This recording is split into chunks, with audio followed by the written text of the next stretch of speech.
Retired additional DCP Visakhapatnam commissionerate 1985 batch సంబంధించిన ఒక officer పేరు వెంకటేశ్వర గారు.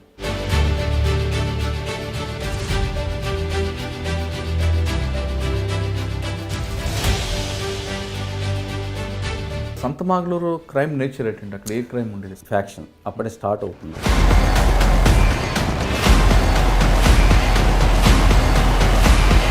కర్ణం బలరామో గారి వర్గం, గొట్టిపాటి హనుమంతరావు గారి వర్గం అనమాట. వాళ్ళిద్దరికి వాళ్ళ పొలిటికల్గా వార్ ఉంటుంది. ఒక విలేజ్లో బాంబులు వేసుకున్నారు.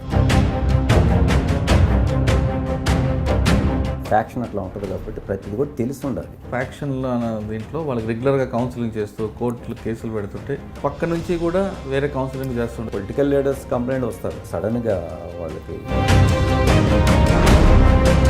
107, 108 like that section preventive actions మన దగ్గర ఉన్నాయి. సింగరాయకొండలో ఎక్కువ హైవే మీద దోపిడీలు, అక్కడ కూడా స్నాచింగ్లు, ఒక పెద్ద ఒక క్రైమ్ కనిపిస్తుంది. బెల్లం కోటయ్య గారు అని ఒక ఆయన, వాళ్ళ ఇంట్లో మేజర్ అఫెన్స్ జరిగింది. వాళ్ళ వాచ్మెన్ చంపేసేసేసి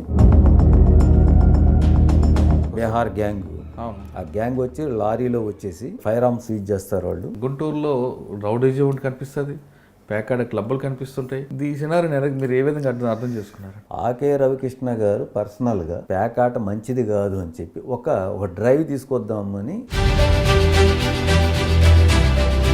వాళ్ళు వెళ్ళకపోయి కౌన్సిలింగ్ ఇవ్వటం కూడా. కరప్షన్ లేని డిపార్ట్మెంట్ లేదు అన్నా, కానీ పోలీస్ అనేది విజిబుల్ కరప్షన్ కాబట్టి పోలీస్ డిపార్ట్మెంట్కి మనీతో సంబంధం లేదు. కరప్షన్ కనుక ఎవరైనా గాను మీరు కానీ కరప్ట్ అయితే మాత్రం ఏదైనా నాకు రిపోర్ట్ ఇస్తే మేము యాక్షన్ తీసుకుంటాము అన్న ఆఫీసరు అరుదు. ఎందువల్ల అంత పెద్ద మాట అన్నారు మీరు?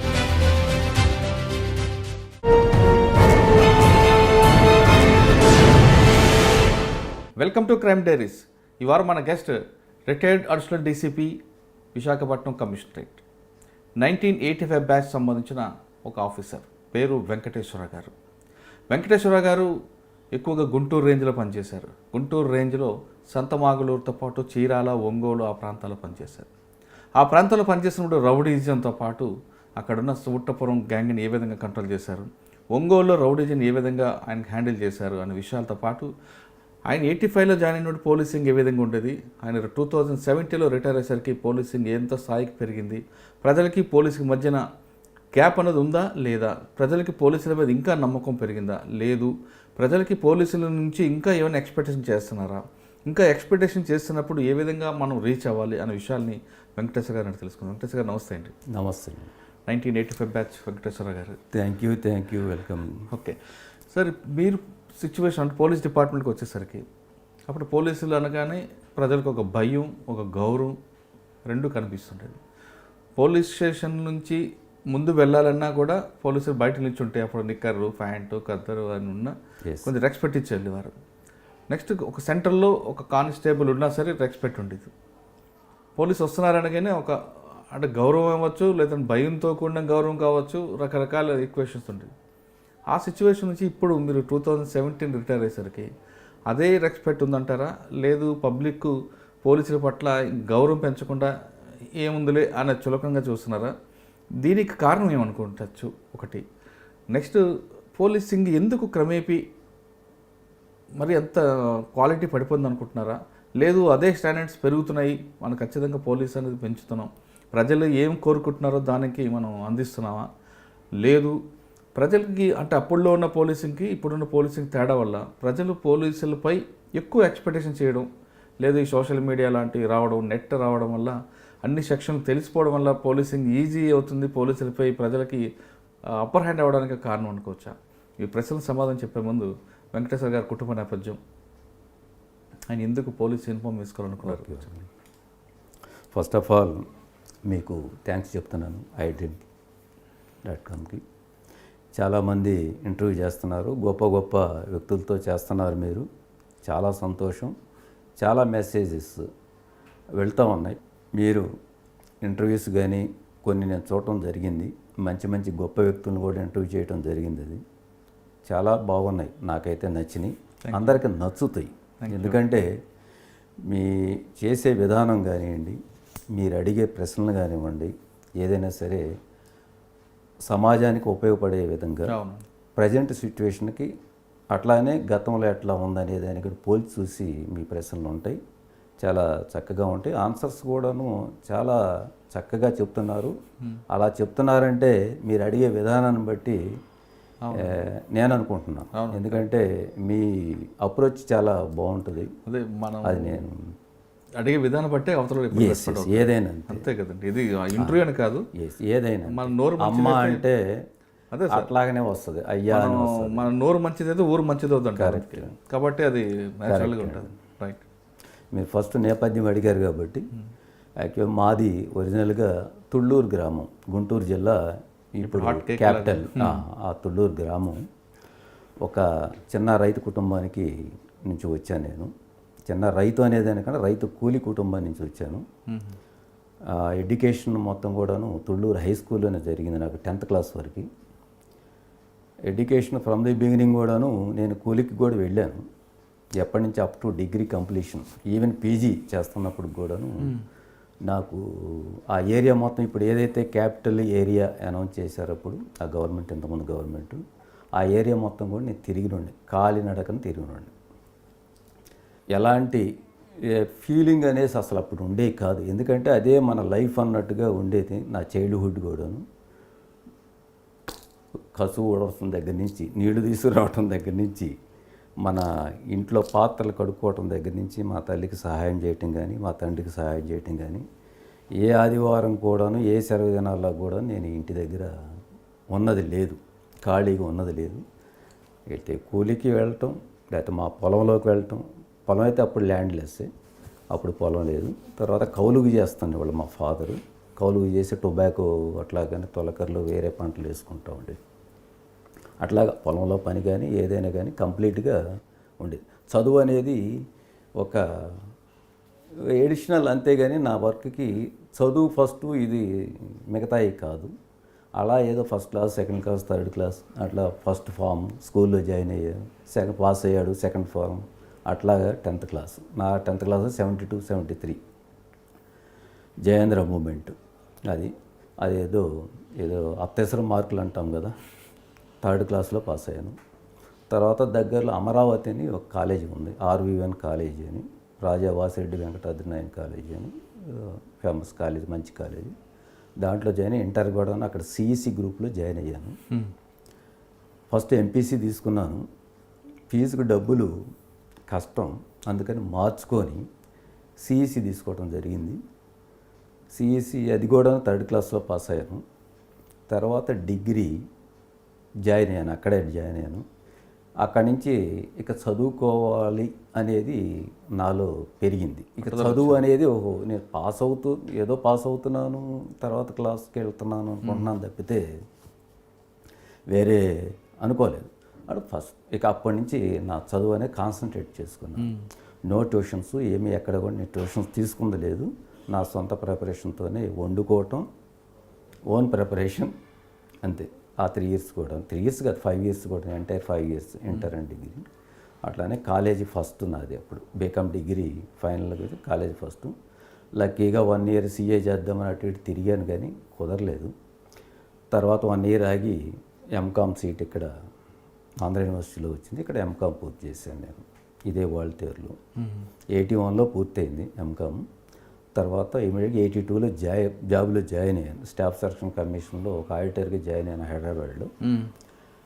అది చేస్తూ ఉన్నప్పుడు ఈ job sub inspector group 2A services public service commission first and last batch మాదే, 85 బ్యాచ్. అప్పుడు 83లో నోటిఫికేషన్ ఏదో వచ్చింది, అది అప్లై చేసాము, ఎగ్జామ్ పాస్ అయ్యాము, దీనికి సెలెక్ట్ అయ్యాము.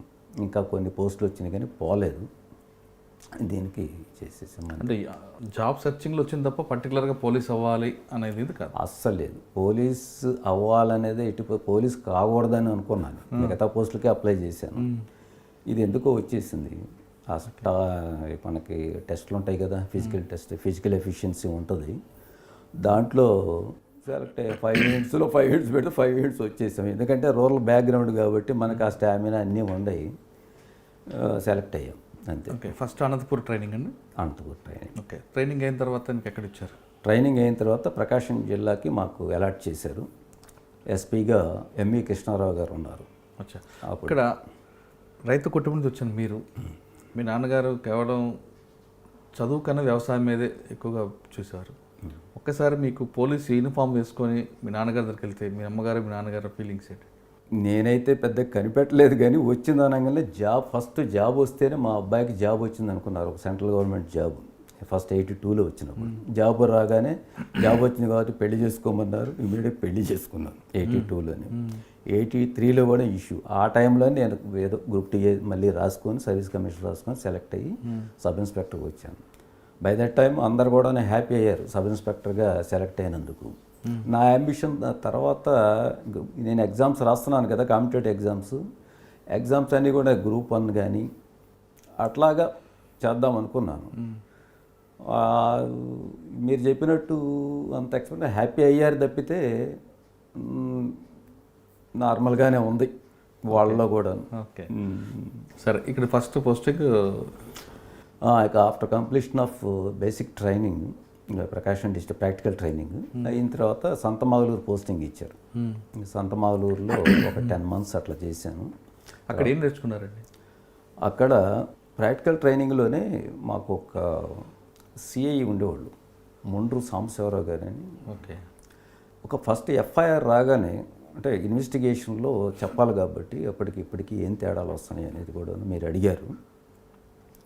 ఒక ఎఫ్ఐఆర్ ఇన్ఫర్మేషన్ రాస్తే ఒకవేళ డిలే ఆఫ్ రిజిస్ట్రేషన్ అయినా సరే దాన్ని కరెక్ట్ చేసుకొని మ్యాజిస్ట్రేట్ గారికి ఎఫ్ఐఆర్ వితౌట్ డిలే పంపించాలి అనేది పక్కాగా నేర్చుకున్నాం. అక్కడ ఒక సబ్ ఇన్స్పెక్టర్ ఉంటాడు, ఒక ఇన్స్పెక్టర్ ఉంటాడు. అంటే వితౌట్ డిలే ఎఫ్ఐఆర్ పోతే మనకు ఫస్ట్ ఇన్ఫర్మేషన్ ఏదైనా అఫెన్స్ జరిగిందంటే ఇమీడియట్గా మ్యాజిస్ట్రేట్ గారికి ఫస్ట్ ఇన్ఫర్మేషన్ మనం కనుక రిపోర్ట్ కనుక పంపిస్తే తర్వాత మ్యానిపులేట్ కాలేదు అనేది ఒక డిలేలో చాలా కూడా ఇంక్లూడ్ అవుతాయి కాబట్టి అనేది ఒక ఇంప్రెషన్ ఉంటుంది. డిలే కాబట్టి అది ఒకటి నేర్చుకుందాం. ఫస్ట్ సీన్ ఆఫ్ అఫెన్స్కి వెళ్ళినప్పుడు కానీ అంటే లైన్ ఆఫ్ ఇన్వెస్టిగేషన్ పక్కాగా నేర్చుకోవడం జరిగింది.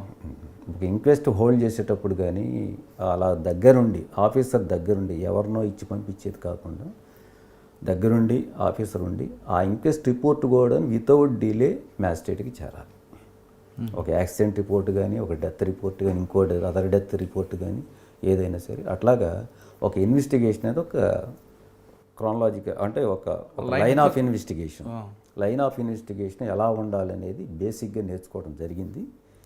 తర్వాత నా ఫస్ట్ పోస్టింగ్ వచ్చిన తర్వాత నా ప్రెడిసెసర్ వచ్చేసి ఒక ర్యాంక్ ప్రమోట్ అంటారంటే కానిస్టేబుల్ నుంచి హెడ్ కానిస్టేబుల్ ఎస్ఐకి చేశాడు.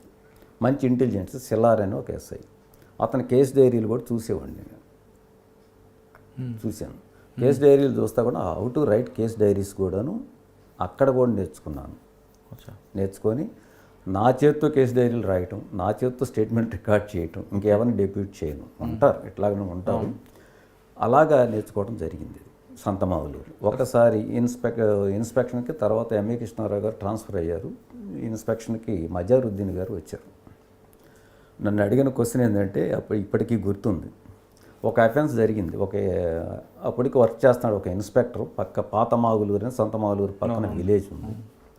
అక్కడ ఇన్స్పెక్టర్ వాళ్ళ ఇంట్లో దొంగతనం జరిగింది. నేను దొంగతనం జరిగింది డిటెక్ట్ కాలేదేంటి వెంకటేశ్వరరావు ఏంటి అంటే what efforts you have made అని. సార్ అఫెన్స్ ఎట్లా జరిగింది చెప్పు అన్నారు. సార్ విండో బార్స్ బెంట్ అని చెప్పాను. అంటే మోడ్ అనమాట, ఎమ్ఓ అనమాట, మోడస్ ఆపరేండి ఏంటి అనేది అన్నారు. లోపలికి వంగినయా బయట నుంచి అంటే బయటకు వంచి ఉండయా చువ్వలు బార్స్ ఉంటాయి కదా లోపలికి ఉండే అన్న. ఇట్లా అడుగుతున్నారా అంటే మనకేమో ఐడియా లేదు. అంటే గుర్తుంది కానీ అది స్పెసిఫిక్ చెప్పలేకపోయాను. ఒక్క ఎంఓ ఉంటుంది, ఇది మోడస్ ఆపరెండి గురించి పూర్తిగా అప్పుడు చెప్పడం జరిగిందనమాట. ఆయన ఫస్ట్ ఇనిషియల్ స్టేజీలో ఒక్కొక్క అఫెండరు చువ్వల్ని వెనక్కి లాగి దూరతాడు, కిటికీ చువ్వలు వంచి లాగేసి ఒక్కొక్కడు లోపలికి నెట్టి అట్లా దూరతాడు అనేది ఒక పర్టికులర్ క్రిమినల్. ఒక్కొక్క క్రిమినల్ ఒక్కొక్క ఎంఏ అడాప్ట్ చేసుకుంటారు పర్టికులర్గా. అలాగే ఒక డోర్స్ లాకు లోపల నుంచి ఎలా తీస్తాడు అనేది కొన్ని ఎంఓస్ ఉండే, మనకు ఒక 175 ఎంఓస్ ఉండే. ఆ రకంగా కూడా మనం ఐడెంటిఫై చేయడానికి ఆ టైంలో ఇప్పుడున్న టెక్నాలజీ లేదు కాబట్టి ఆ టైంలో డిటెక్ట్ చేయడానికి అవకాశాలు దొరికినాయి. అది పునాది మెయిన్ ఆయన చెప్పటంలో అచ్చా, ఎంఓ బట్టి ఎక్యూజన్ ఎవడని తెలుస్తుంటుంది. తెలుస్తుంటుంది. మన దగ్గర ఆల్రెడీ ఆ ఎంఓలో మన దగ్గర ఇండెక్స్ మెయింటైన్ చేస్తాం, వాళ్ళ యొక్క డోసైజ్ మెయింటైన్ చేస్తాం మనం. సార్ సంతమాగులూరు క్రైమ్ నేచర్ ఏంటంటే అక్కడ ఏ క్రైమ్ ఉండేది? సంతమాగులూరు అప్పుడు నేను వెళ్ళినప్పుడు అది ఫ్యాక్షన్ విలేజ్. ఫ్యాక్షన్ అప్పుడే స్టార్ట్ అవుతుంది, అంటే స్టార్ట్ అయింది. అక్కడ ఏమైందంటే అక్కడ వర్గాలు మీకు ఐడియా ఉండి ఉంటుంది. ఐడియా ఉందండి. అక్కడ కర్ణం బలరాం గారు అని అప్పుడు మార్టూరు ఎమ్మెల్యే. అవును. కర్ణం బలరాము గారి వర్గం, గొట్టిపాటి హనుమంతరావు గారి వర్గం అనమాట. వాళ్ళిద్దరికి వాళ్ళ పొలిటికల్గా వార్ ఉంటుంది అనమాట. ఇద్దరు టీడీపీలో ఉండేవాళ్ళు. అట్లాగా స్టార్ట్ అయింది అక్కడ ఆ వర్గం వాళ్ళు ఫస్ట్ నాకు ఇప్పటికీ క్రైమ్ నెంబర్ కూడా 16, 17 సంథింగ్ క్రైమ్ నెంబర్ కూడా గుర్తుంది. 87లో ఒక విలేజ్లో బాంబులు వేసుకున్నారు. కుందూరు గ్రామం, మామిళ్ళపల్లి గ్రామం అని, మామిళ్ళపల్లి పక్కన కుందూరు గ్రామంలో బాంబులు వేసుకుంటున్నారు. అప్పుడు ఎంవి కృష్ణారావు గారు ఎస్పీ గారు, ఆయన మార్టూరులో ఇన్స్పెక్షన్ చేస్తున్నాడు. ఆయన ఇన్స్పెక్షన్ చేస్తే ఎలా ఉంటుందంటే నైట్ హాల్ట్ చేస్తారు ఆ మార్టూరులో. ఒక నైట్ హాల్ట్ మినిమం చేస్తారు, 2 నైట్ హాల్ట్లు చేస్తారు, 2-3 చేస్తారు. పోలీస్ స్టేషన్లో ఇన్స్పెక్షన్ చేయాలంటే ఇప్పుడులాగా గంటలు 2 గంటలు కాదు. ఆయన ఒక నైట్ హాల్ట్ ఖచ్చితంగా మినిమం చేస్తారనమాట. చేస్తారు. చేసి అంత ఇన్స్పెక్షన్ డీపీలోకి చేస్తారు. అంటే అది పనిష్మెంట్గా ఉండదు, అంత ఇన్స్ట్రక్టివ్గా ఉంటుంది. అంటే మొత్తం ప్రతి ఫైల్ చెక్ చేస్తారేమో. చెక్ చేస్తారు ప్రతి ఫైల్, కానీ ప్రాక్టికల్గా మొత్తం కూడా తెలుసుకుంటారు వాట్ ఈస్ గోయింగ్ అని వాట్ డన్ అని. ఆయన మార్టూరులో ఉన్నారు. నేను ఇమీడియట్గా తెలియగా నాకు ఇన్ఫర్మేషన్ సంతమాగులూరులో ఉన్నాను. ఒక 15-17 కిలోమీటర్లు ఉంటుంది. నాకు మోటార్ సైకిల్ కూడా లేదు. నాకు ఎవరైతే కంప్లైంట్ ఇచ్చారో మోటార్ సైకిల్ ఒక బుల్లెట్ వేసుకొని ఒక ఆయన వచ్చాడు. ఆయన కూడాను దావులూరు వెంకట సుబ్బయ్య అని కర్ణం బలరామ గారి యొక్క తోడలుడు. మామిడిపల్లి విలేజ్ పక్కన ఉంటుంది. సార్ ఇట్లా బాంబులు వేసుకుంటున్నారు మా వాళ్ళు కొందూరులో అన్నారు. నాకు ఆల్టర్నేటివ్ లేక నేను ఒక్కడనే నా రివాల్వర్ .45 ఒకటి ఉంటుంది అప్పుడు, అది పట్టుకొని ఆయన మోటార్ సైకిల్ ఎక్కి నేను ఒక్కడిని వెళ్ళాను. మా కానిస్టేబుల్ గ్యాదర్ చేసుకుని మీరు ఫాలో అయ్యి రమ్మని చెప్పాను. అక్కడ పోయి సింగిల్గా ఫస్ట్ నేర్చుకుంది ఏంటంటే ఇమీడియట్గా సీన్ ఆఫ్ అఫెన్స్కి రీచ్ అయితే మనకి ఎలాంటి ప్రివెంట్ చేయొచ్చు, ఫర్దర్ అఫెన్సెస్ జరుగుతూ ఉంటుంది, మనం ప్రివెంట్ చేయడం అప్పటి నుంచి నేను నేర్చుకున్నానండి. నేను ఎప్పుడైతే వెళ్ళానో తర్వాత ఆయనకు కూడా తెలిసి ఇన్ఫర్మేషన్, కర్ణం బలరాం గారి తోడల్లుడు నాకు ఇన్ఫర్మేషన్ చెప్పారంటే ఆయన బలరాం గారితో చెప్తారు. బలరాం గారు కూడా అక్కడ బై దట్ టైం ఈ వాజ్ ఇన్ మార్టూర్. వాళ్ళిద్దరు కలిసి చెరో కారులో అక్కడికి రావడంతో రష్ అయ్యారు, బాంబులు వేసుకుంటున్నారంట. అప్పుడు ఇమీడియట్గా అందరు ఆఫీసర్స్ వచ్చేసారు. దాంట్లో కూడా కన్విక్షన్ కూడా వచ్చింది. అంటే investigation made by our inspector ఇదని. ఓకే సార్, మీరు కృష్ణారావు గారు పనిచేశారు కాబట్టి మీరు ఒక మాట చెప్పారు. ఆయన 1 డే కానీ 2 డేస్ కూడా ఉంటారు, ప్రతి ఫైల్ చెక్ చేస్తారు క్రైమ్ మీటింగ్ అని. ఆయన ఎక్కువగా 174 ఫైల్స్ ఎక్కువగా చూస్తారు అనేది ఒక వాదన ఉంది, వాస్తవం అంటారు? అంటే చూస్తారు 170. సాధారణంగా కొంతమంది ఆఫీసర్ 174 అంటే ఏముందంటే అంటే ఆయన చూస్తారు అనేది తెలుసు, కానీ అంటే జనరల్గా చెప్తాను. కానీ ఎందుకంటే ఆయన ఇన్స్పెక్షన్కి రాలే మా స్టేషన్, ఎందుకంటే అప్పటికి ట్రాన్స్ఫర్ అయ్యారు. ఆ మార్టూర్ చేస్తున్న ఇన్సిడెంట్ అప్పుడు ఆయన ఉన్నారని చెప్పాను. ఆ డీప్గా వెళ్తారు, ఒక విలేజ్కి వెళ్తారు, దాని కనెక్టెడ్ విలేజ్కి వెళ్తారు. వాళ్ళు వెళ్ళి ఒక రౌడీ షీట్ని వాళ్ళ ఇంటికి వెళ్తారు, ఎస్ఐని కానిస్టేబుల్స్ని తీసుకొని నీకు తెలుసా వాళ్ళ ఇల్లు అని చెప్పి, అంత ప్రాక్టికల్గా ఉంటుంది. దిస్ ఐఓ అంటే ఇన్వెస్టిగేషన్ అంటే sub inspector SHO has to show the house of the concerned sheeter. Rowdy sheeter అనగానే వేరేనా కానీ అంటే ఫ్యాక్షన్ అట్లా ఉంటుంది కాబట్టి ప్రతిది కూడా తెలిసి ఉండాలి. వాళ్ళు ఎక్స్ కాన్విక్ట్స్ ఎవరు, ఎక్స్ కాన్విక్ట్స్ చెక్ చేసామని ఒక రిజిస్టర్ మెయింటైన్ చేస్తారు మా వాళ్ళు. ఎక్స్ కాన్విక్ట్ చెక్ రిజిస్టర్ చేస్తే ప్రతి 6 monthsకి ఒకటి చేయాలి. కానీ వీళ్ళు చెక్ చేస్తున్నారా లేదా అంటే మీ ఇల్లు చూపించు, whether that fellow is residing there or not అనేది అని మొత్తం కూడా తీసుకొని వెళ్తాడు చూపించమంట. అది అప్పటి పోలీస్ ఆఫీసర్స్లో అది ఉంది, అది జరిగింది. అది ఆయనే కాదు, ఒక డిఎస్పీ లెవెల్ ఆఫీసర్స్ కూడా. ఇప్పుడు అది కొరవడింది కదా కంప్లీట్గా. అంటే దీనికి వేరే రీజన్స్ కూడా ఉన్నాయండి, వర్క్ లోడ్ అవ్వచ్చు. వర్క్ లోడ్ అనటానికి ఏం లేదు. ఎక్కడి నుంచి అయినా అడ్మినిస్ట్రేషన్ ఇంకా మీ కమ్యూనికేషన్ చాలా బాగుంది కాబట్టి ఒక యూనిట్ ఆఫీసర్కి ఈ can SIT anywhere in his jurisdiction. Okay, తర్వాత అక్కడి నుంచి ఎక్కడికి వచ్చారంటే సంతమాగులూరు నుంచి అక్కడ మంచి తర్వాత అద్దంకి వచ్చారండి. అద్దంకి కూడా ఫ్యాక్షన్. అవును, అదే సేమ్ అక్కడ మరలా కన్నం బలరాం గారు వర్సెస్ గరటయ్య గారు, బాచిన చెంచు గరటయ్య గారు, ఆయన ఎమ్మెల్యే అక్కడ. సేమ్ మరలా అక్కడ వర్సెస్ అవన్నీ ఫ్యాక్షన్ విలేజెస్. ఇది గ్రూప్ వాళ్ళు, అంత గ్రూప్ పాలిటిక్స్. అంటే ఈ యాక్షన్ దీంట్లో మీరు ఇన్సిడెంట్ జరగక ముందు యాక్షన్ తీసుకున్నారా, జరిగిన తర్వాత యాక్షన్ తీసుకున్నారా? అంటే వాళ్ళని చాలామంది ఆఫీసర్లు ఏం చెప్తారంటే ఫ్యాక్షన్లో దీంట్లో వాళ్ళకి రెగ్యులర్గా కౌన్సిలింగ్ చేస్తూ కోర్టులు కేసులు పెడుతుంటే కంట్రోల్ ఉంటుంది, వాళ్ళని కౌన్సిలింగ్ చేస్తే కేసులు పెడుతుంటే వాళ్ళలో ఒక భయం ఉంటుంది, కానీ పక్క నుంచి కూడా వేరే కౌన్సిలింగ్ చేస్తుంటారు. అంటే తర్వాత మాకు ఇనిషియల్ కాబట్టి అది ఫస్ట్ కౌన్సిలింగ్ అంటే వాళ్ళు మామూలుగా పొలిటికల్ లీడర్స్ కంప్లైంట్ వస్తారు, sudden all of A sudden కొన్ని పొలిటికల్ రీజన్స్తో కొన్ని జరుగుతూ ఉంటాయి వాళ్ళకి, కొన్ని పర్సనల్గా ఉంటుంటాయి, సడన్గా వాళ్ళకి ఆ ప్రొవకేషన్ మీద జరుగుతుంది. అప్పుడు ఇమ్మీడియట్గా మనం ఎంతవరకు రష్ అయితేనే అనేదే ఉంది. ప్రివెంటివ్ యాక్షన్గా మనం 107, 108 like that section preventive actions మన దగ్గర ఉన్నాయి. 109, 110 ఇవన్నీ కూడా ఆ ఎగ్జిక్యూటివ్ మ్యాజిస్ట్రేట్ దగ్గర తీసుకుంటాం. సెక్యూరిటీ వాళ్ళకి కీపింగ్ గుడ్ బిహేవియర్ అనమాట, సెక్యూరిటీ దానికి తీసుకుంటాం. కానీ ఇది ఇన్ఫర్మేషన్ ఎలా ఉంటుందంటే ఎప్పుడు అవుట్ బ్రేక్ అవుతుందో కూడా మనకు తెలియదు. అక్కడ అది ముందర ఇన్ఫర్మేషన్ అంత కలెక్షన్ ఆఫ్ ఇన్ఫర్మేషను అప్పుడు ఉండేది కాదు. కానీ ఇమీడియట్గా తెలియగానే తెలుస్తుందని గొడవ పడుతున్నారంటే ఇన్ఫర్మేషన్ వస్తే ఇమీడియట్గా రష్ అవుతాం. మీకు అద్దంకిలో గుర్తుండిపోయిన కేసు ఉందా?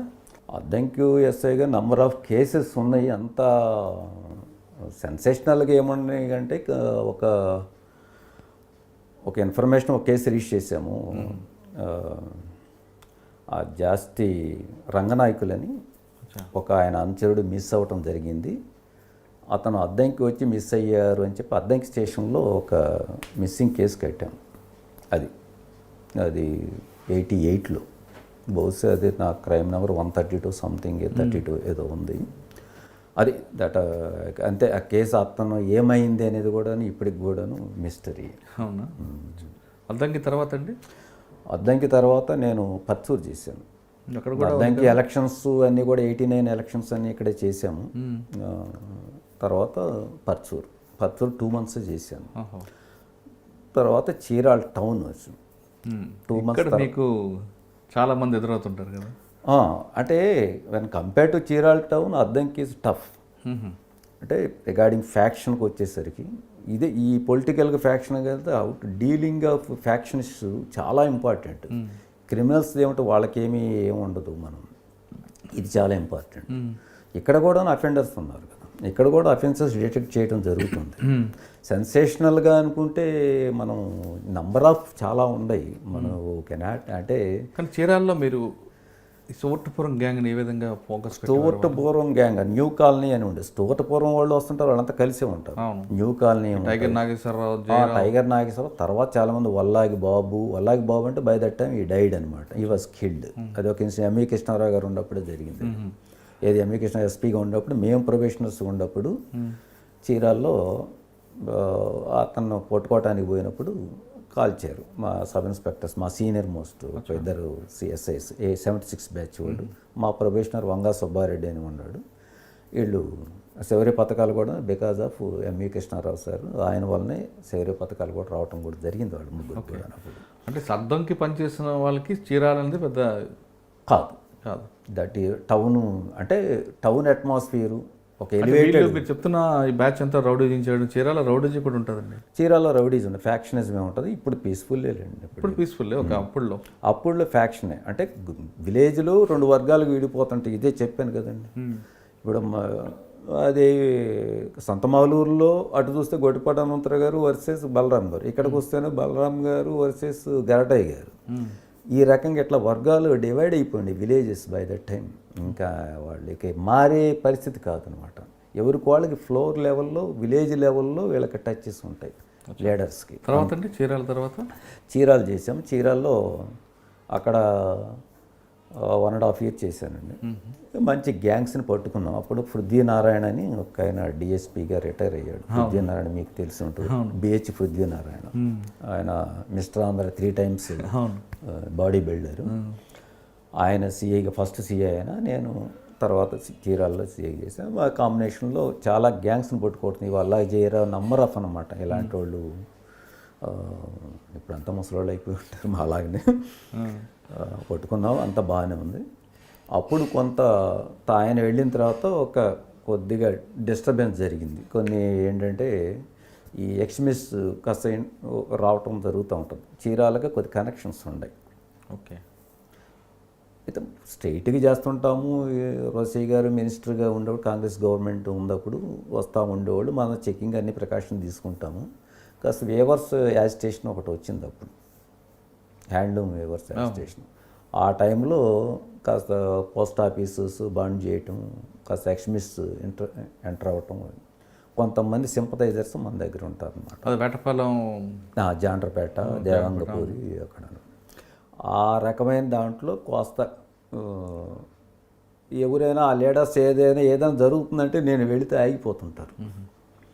అప్పుడున్న ఒక మా పై ఆఫీసర్ ఎవరైనా పోతే వాళ్ళు ఆగరు. అచ్చా.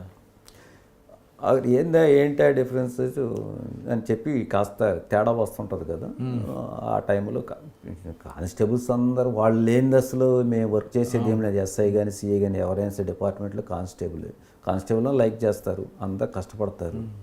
ఎస్ఐ మేము వెళ్తున్నామంటే వాళ్ళు ముందు ఉంటారు అంతే. అందువల్ల because of them only we succeed. అది కొద్దిగా వచ్చేసిన తర్వాత ట్రాన్స్ఫర్ ఇద్దాంలే అని చెప్పి నాకు ట్రాన్స్ఫర్ చేసి దర్శి చేశారు. దర్శి ఫ్యాక్షన్ ఏకే ఖాన్ గారు, ఏజీ గారు. ఆయన అడిగి ఏంటంటే ఇష్టం సరే ఎక్కడైనా సరే దర్శి ఇచ్చారు. దర్శి ఫ్యాక్షన్. నా ముందు శంకరెడ్డి గారు ఎస్ఐ టీ శంకరెడ్డి గారు, మీరు ఇంటర్వ్యూ చేసిన శంకరెడ్డి గారు ఎస్ఐ. అప్పటికి ఒక పోలీస్ స్టేషన్ ఎదురుగానే మర్డర్స్ జరిగింది. సొసైటీ ఎలక్షన్ జరుగుతుంది. సంతమావలూరులో పాపిరెడ్డిపాలెం అని ఒక విలేజ్, ఫ్యాక్షన్ విలేజ్ మోస్ట్. ఆ విలేజ్లో ఒక రెడ్డి క్యాస్ట్ తప్పితే ఇంక వేరే క్యాస్ట్ ఉండవు. ఒక టెంపుల్ ఉండదు, సమాధులు కూడా ఊళ్ళోనే ఉంటాయి. వాళ్ళు ఇక్కడ 2 వర్గాలు ఉన్నాయి, చంపుకున్నారు. దర్శిలో కాంగ్రెస్ వర్గం తెలుగుదేశం వాళ్ళని చంపడం జరిగింది. బాంబులు వేసుకున్నారు. పరారీలో ఉండాలి. ఇక తెలుగుదేశం వాళ్ళు పరారీలో ఉండాలి. పాపిరెడ్డిపాలెంలో వాళ్ళు ఉంటున్నారు. వన్స్ ఒకసారిగా పాపిరెడ్డిపాలెంలో వాళ్ళంతా ప్రశాంతంగా ఉండాలి అనుకుంటే మేము డైలీ విజిట్ చేస్తుంటాం. ఒకరోజు ఎక్స్ట్రీమిస్ట్ వాళ్ళు కాల్ ఇచ్చారు, బంద్ కాల్ ఇచ్చారు. అందువల్ల చెప్పి అక్కడి నుంచి ఫోర్స్ని కూడా తెలియకుండానే ఎవరికి అసలు అక్కడ ఫోర్స్ పెడతానంటే ఎస్పీ గారికి కూడా తెలియదు మాకు. వాళ్ళు పిలిపించారనమాట. ఒక సండే చూసుకున్నారండి, బంద్ కాల్ ఇచ్చారు కదా అని చెప్పి ఇమీడియట్గా ఎక్కడెక్కడో ఉన్నారు టీడీపీ వాళ్ళు, ఆ వర్గం వాళ్ళు వచ్చేసి వీళ్ళ కాంగ్రెస్ వాళ్ళే ఉంటారు ఆ విలేజ్లో. వాళ్ళ ఇళ్ళ మీద అటాక్ సడన్గా తెల్లవారుజామున అంటే 4 గంటలకు అట్లా 5ంటికి అట్లా అటాక్ మొదలుపెట్టారు.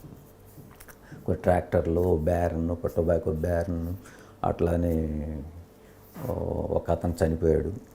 ఇట్లా అటాక్ చేసేసారు. ఇమీడియట్గా నాకు తెలియగానే జేబులో ఏం లేవు కదండి, అద్దె జేబులు తీసుకొని ఒక 4 కానిస్టేబుల్ తుపాకులు తీసుకొని పోయి అక్కడ రాగానే ఇక్కడ డిఐజీ అరవిందరావు గారు, ఆయన ఏకే ఖాన్ గారు ఎస్పీ గారు, ఈ ఇన్సిడెంట్ జరిగిన రాధా అని ఒక డిఎస్పీ, అంజూర్ రాధా గారిని, రాధా అని ఒక డిఎస్పీ, వీళ్ళంతా ఇమీడియట్గా రావటం జరిగింది.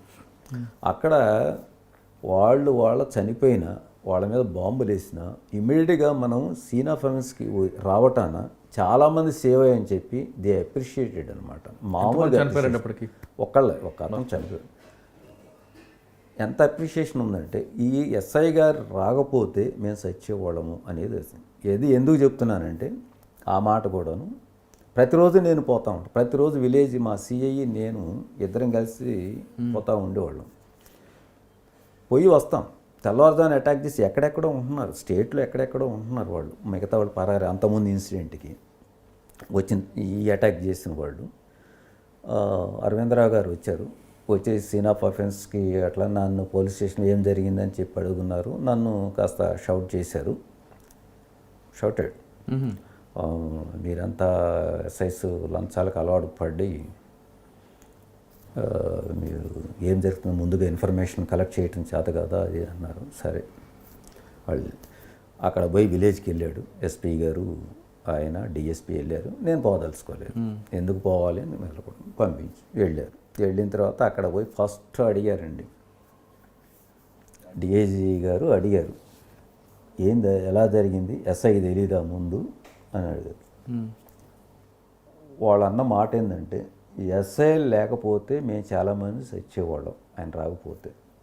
మాకు తెలిస్తే మేము ఊరుకుంటామా, మేము వాళ్ళని చంపేవాళ్ళం కదా మాకు తెలిస్తే, ఎస్ఐకి అని బూతు మాట మాట్లాడారు. ఆయన డిఐజీ అని కూడా తెలియదు వాడు. ఇదేంటి విలేజ్ ఎట్టుంది అని చెప్పి అరవిందరావు గారు నాకు తర్వాత డిఎస్పీ గారు చెప్పారు. అరవిందరావు గారితో అట్లా మాట్లాడారనమాట.